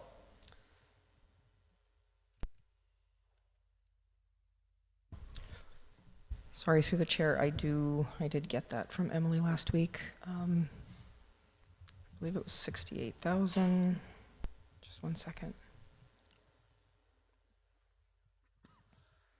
Do you guys have it up? Our system's being slow. $65,920. Okay. Would it change significantly with a utility right away having a path or anything in there? Slightly. Anything further? We're ready for the question. Those in favor? Carried unanimously. I move that City Council directs administration to schedule a public hearing for Bylaw 2050-24 on January 22nd, 2024 at 9 a.m. Moved by Councillor Blatz. That meets our requirement for notification. Through the chair to Mayor Gandam, yes, it does. Okay. Anything further? Ready for the question. Those in favor? Carried. Thank you.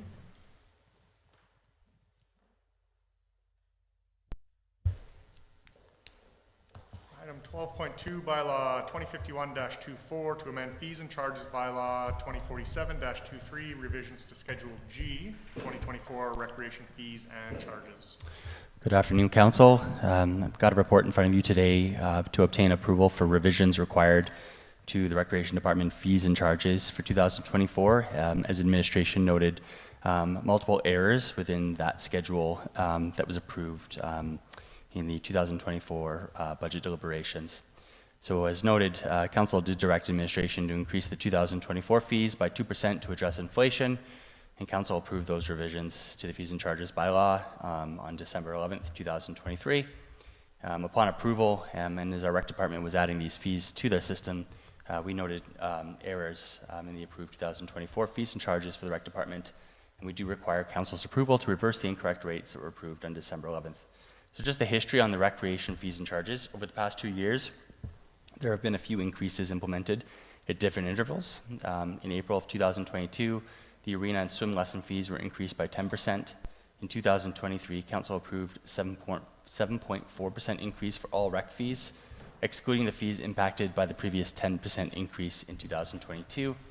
The fees being charged in 2023 accurately reflect the changes that Council had approved previously. So in front of you today, we have two attachments. What the first attachment is the corrected revisions to the approved 2024 rates to revert back to where we should have been for 2023, as noted in this report. As well, we've included a 2% increase across all fees and charges as part of that schedule. We have provided the attachments, and I do have asked some of our recreation staff that have supported me in putting this information together, and we can take any questions you might have. Councillor Elliott. Mr. Mayor, I would move that City Council gives first reading to Bylaw 2051-24 to amend fees and charges Bylaw 2047-23 Schedule G as presented. Moved by Councillor Elliott. Any discussion? Councillor Neilson. Thank you. Through the chair, through the chair to Paul.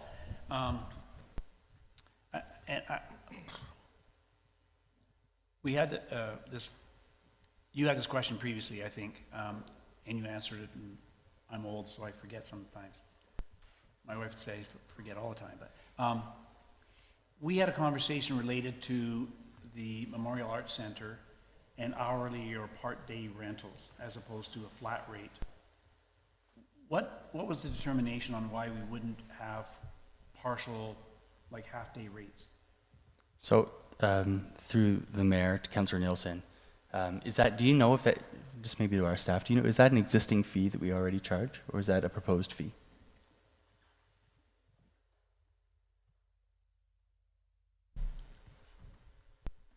So we currently do only offer a full day rate for Memorial.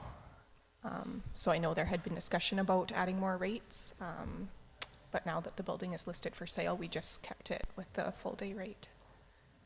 Through the mayor to Councillor Neilson as well, the rec team, we have talked about making additional changes to this revision, but more discussions are required as part of the 2025 operating budget to put perhaps some more proposed fees in front of you. Okay. What you have here today are some errors that we noticed after Council had approved, and we're just trying to rectify those errors. Great, thank you very much. Any further? We're ready for the question. Those in favor? Carried. Mr. Mayor, I would move that City Council gives second reading to Bylaw 2051-24 to amend fees and charges Bylaw 2047-23 Schedule G. Moved by Councillor Elliott. Any discussion? We're ready for the question. Those in favor? Carried. Mr. Mayor, I would move that City Council gives unanimous consent to move to third reading of the same bylaw. There, how's that? Then I won't run out of breath. Very succinct. Thank you. Ready for the question? Those in favor? Carried unanimously. Mr. Mayor, I move that the City gives third and final reading to Bylaw 2051-24 to amend fees and charges Bylaw 2047-23 Schedule G. Moved by Councillor Elliott. Any discussion? We're ready for the question. Those in favor? Carried. Thank you.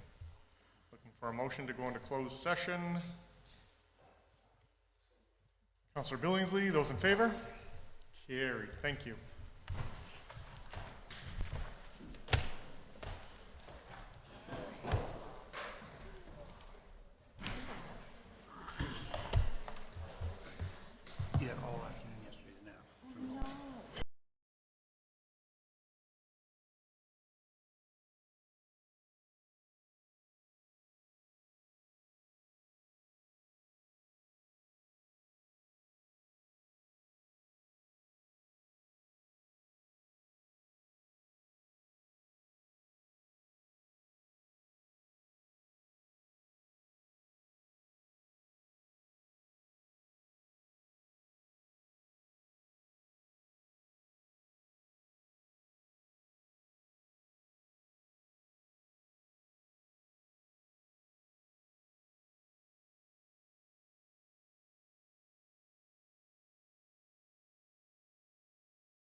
need a motion to come out of closed session, please. Councillor Blatz, those in favor?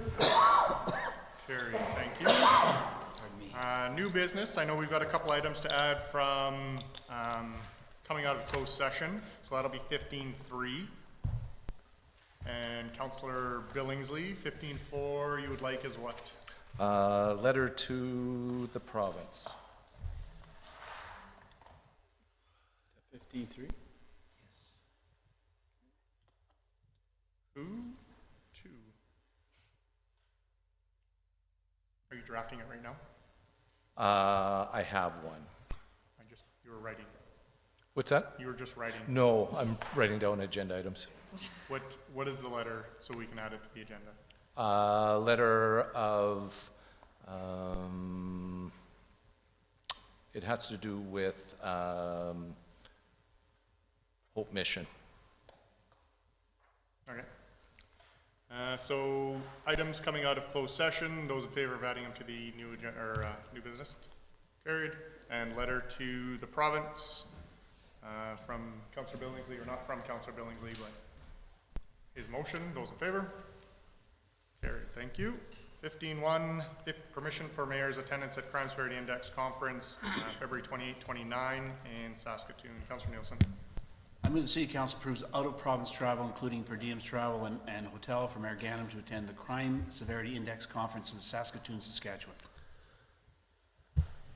Spoke with the mayor from Lloydminster, who is part of the organizing committee. North Battleford is one of Canada's most dangerous cities, as well as highlighted on the Crime Severity Index. So they want to have a meeting to figure out maybe some of the logistics behind it, reasons behind it, and figure out what we're able to do to try to mitigate some of those issues that we have. So that'll be at the end of February. Councillor Elliott.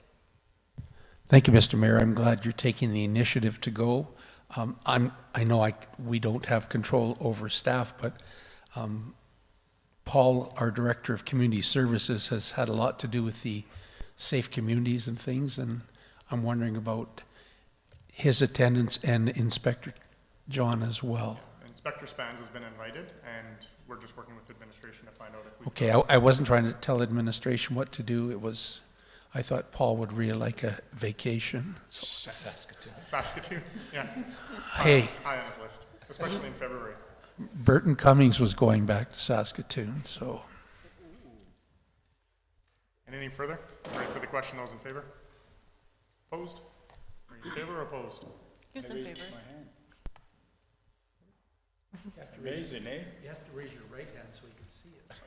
Oh, I didn't ask him to put me so close to the... 15.2, Councillor Blatz, Muskogee Committee appointment. Thank you.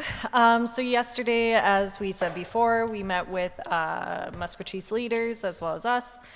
And one of the outcomes from that meeting was that we felt as a collective, as a huge group, that meeting on a more regular basis would be helpful to us solving our issues together.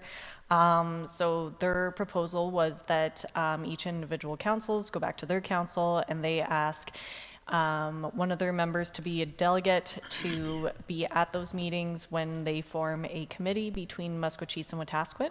And so they have asked us to put forward a delegation. That way we have somebody that can go to these meetings once they have the committee set up. So I just wanted to move that City Council directs blank to be designated to the Muskogee-Wetaskiwin Committee. Go ahead. Can I say who I'd like to be under? Sure.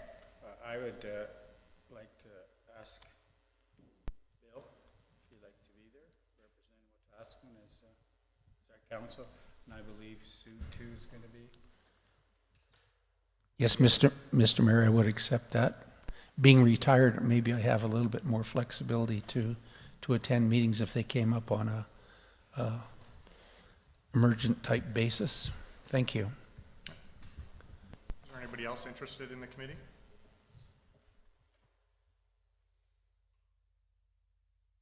Okay. Motion to appoint Councillor Elliott to said committee. Any further discussion? No. No further discussion. Ready for the question? Those in favor? Carried. Thank you. Thank you. 15.3, items coming out of closed session. We've got a couple of motions, or at least one motion for sure.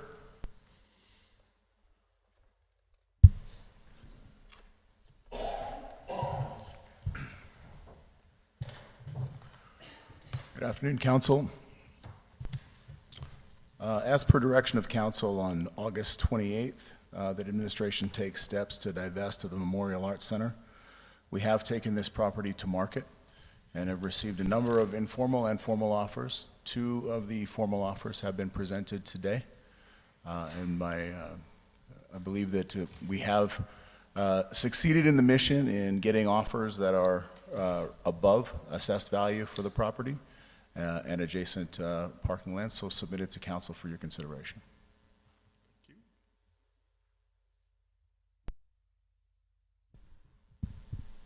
I move that City Council directs administration to proceed with the sale of those city-owned properties to Buyer 1 as per the offers presented. Moved by Councillor Billingsley. Any discussion? We're ready for the question. Those in favor? Carried. Thank you. And item 50, you have another one? No. Okay. Item 15.4 is the letter to the province. Councillor Billingsley. Thank you. Obviously, we had a lot of discussion this morning and early this afternoon about the Hope Mission's potential project.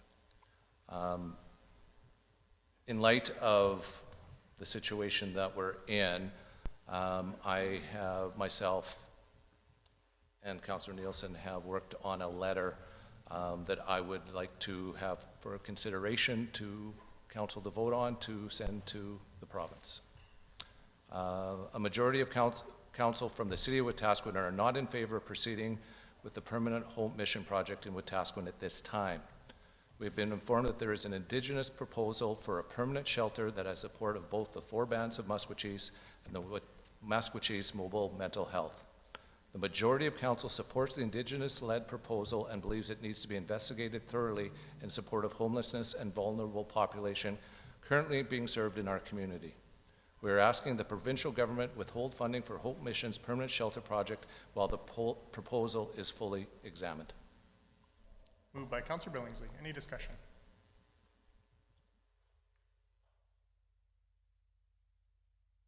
Ready for the question? Those in favor?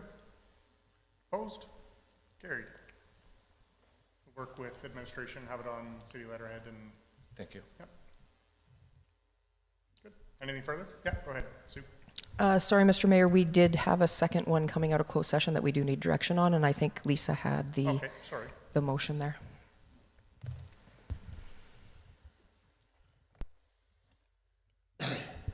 Sorry to put you on the spot, Lisa. So administration did have there is another parcel that was previously deemed surplus property, and an offer did come in. And through the conversation in closed session, there was direction to negotiate with the potential purchaser to come to an agreed upon conditions. And I would be happy to make that motion, Mr. Mayor. Moved by Councillor Neilson. Any discussion?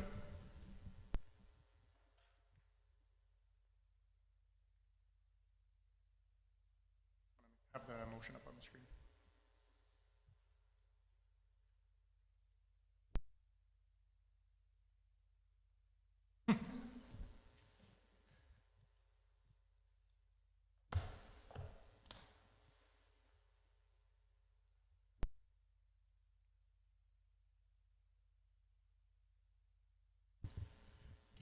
Motion is on the screen.